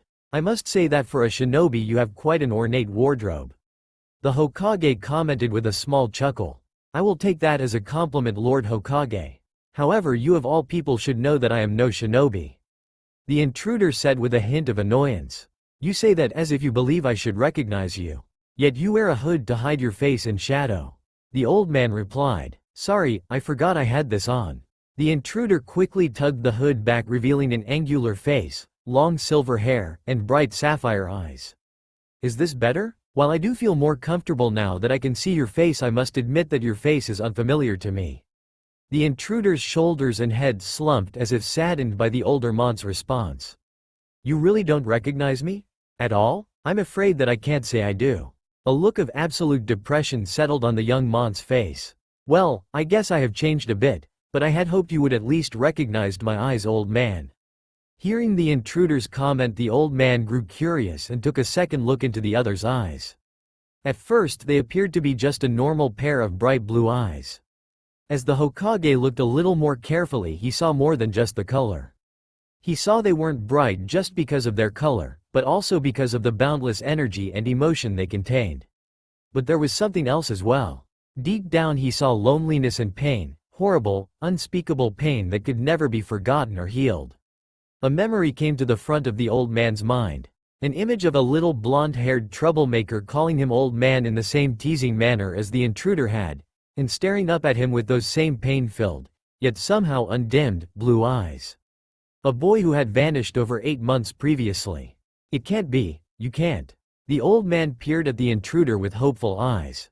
"Naruto, is it really you?" A grin appeared. "In the flesh, OG-san." A true smile appeared on the Hokage's aged face as he closed his eyes and tried not to cry tears of joy. To him, Naruto was like another grandson he had never had. Naruto laughed a bit at his surrogate grandfather's expression. "Don't start crying on me, old man, it'll ruin your image. Besides, it's not like I died or anything." The Hokage nodded and used a sleeve to wipe away the moisture from his eyes. "Where have you been, my boy? When that man told me what had happened to you, I was almost sick. Then he told me he was taking you away with him and I just didn't know what to do. So what exactly happened to you, and don't leave anything out." Naruto sighed and sat down in the seat in front of the desk. After a moment of thinking, he began his story. He told the old man everything, from the moment he had first been rescued to the strange dream that had brought him back. He even tried to explain all that he knew regarding what he had become. When he had finished his story, the Hokage leaned back in his chair and regarded the young vampire in front of him with piercing eyes. That's quite a story you've got there, Naruto. A lot of people would never believe it for just as many reasons. Thankfully, I'm not one of those people. Naruto was stunned by the old man's easy acceptance. Wait, you actually believe me? The Hokage smiled in a kind way. Of course I do, my boy. You've never lied to me before, so why would you start now? Besides, that story is far too unbelievable not to be true. Although I do have a few questions, if that's all right. Ask away, just don't take too long, I can't stay forever. You said that your adoptive father is the king of all vampires and that you are his heir. To me this says that there are a lot of vampires on the world that no one knows about. Would you mind telling me how many of your 8 kind there are? The old man asked with obvious worry. I'm not really completely sure. Naruto replied sheepishly. From what Dad says though, I would guess probably around 100,000 or so. Don't worry though, most of them live in the underworld in one of the clan strongholds or something. Thank you for that last bit. For a moment there I was worried that I was going to start seeing vampire attacks everywhere. The Hokage said with a nervous chuckle. Oh, you don't have to worry about that, Oji-san. My dad made up all sorts of rules about where, when, and who we can feed on. Anyone who breaks the rules gets hunted down and killed by the Black Swords. I'm sorry, the who? The Black Swords. They're kinda like the vampiric police force. Naruto said after a pause. It's a bunch of older vampires my dad trusts that he gave enchanted weapons designed to kill other vampires. Thank you again for telling me that, it takes a great weight off my chest. Now I'd like to know how powerful you are compared to the ninja of the village, honestly. The Hokage asked in a curious voice. Naruto's brow furrowed in concentration for a moment before replying. Well, if you had me fight right now I'd only be around the level of a high genin since the sun blocks most of my powers. Once the sun goes down though I'm probably at least a high chunin. I'm as fast as most jonin but only as strong as a high genin. The Hokage's eyebrows rose slightly in surprise. For someone so young you would be a truly powerful ninja, Naruto. Though if you are as strong as you say, I'm curious to know how strong your father is. Naruto cocked his head to one side. Why do you want to know that, Oji-san? Curiosity mostly. The Hokage replied. I encountered him, he released an enormous amount of ki at us. Almost as great as the Kyuubi. Yet I could tell he was holding back. So I'm curious as to how strong he really is. In all honesty, I'm not really sure. Naruto answered with a sigh. All the stories I've heard about the things he can do make him seem like some sort of god. What I do know is that when I was changed I saw him and the Kyuubi face off, and the fox seemed afraid, deathly afraid. The old Hokage did all he could to keep the terror he was feeling inside from appearing on the outside.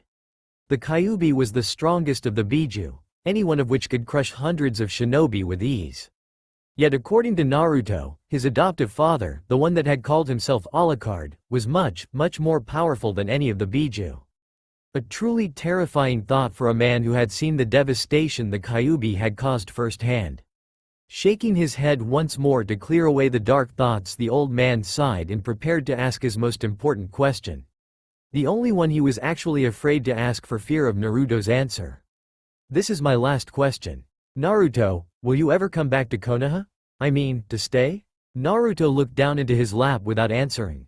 After a moment he spoke softly without looking up. Oji-san, you know what those people did to me. You know the hell my life has been since the day I was born. Honestly, there is a part of me that wants to storm out of this room and hunt down anyone and everyone who had a hand in my pains. The old man's eyes filled with a strange mixture of pity, sadness, and hate. Pity for the boy who sat in front of him, pity for the pain he had suffered. Sadness because all of that pain had been preventable if people actually thought before acting. Anger for the foolish villagers who had caused it all. Even so, I will come back. The Hokage looked up with wide, unbelieving eyes. I once made you a promise, old man. Naruto explained. I promised that I would become a ninja and prove that everyone was wrong about me, no matter what happened. I intend to stand by that promise, it's the whole reason I let myself be changed. I want you to understand something though. I will never be a shinobi of Konoha. I refuse to be a shinobi loyal to a place that essentially caused my death. I will be a shinobi of the Hokage, loyal to you and you alone. The Hokage nodded and smiled. I believe I can arrange for something like that. If I could make a suggestion though, I would suggest that you return on March 29th, 4 years from now. Naruto looked at the old man with a confused expression. Why that particular date, Oji-san? On March 31st, 4 years from now, the Ninja Academy class that you were in will be graduating.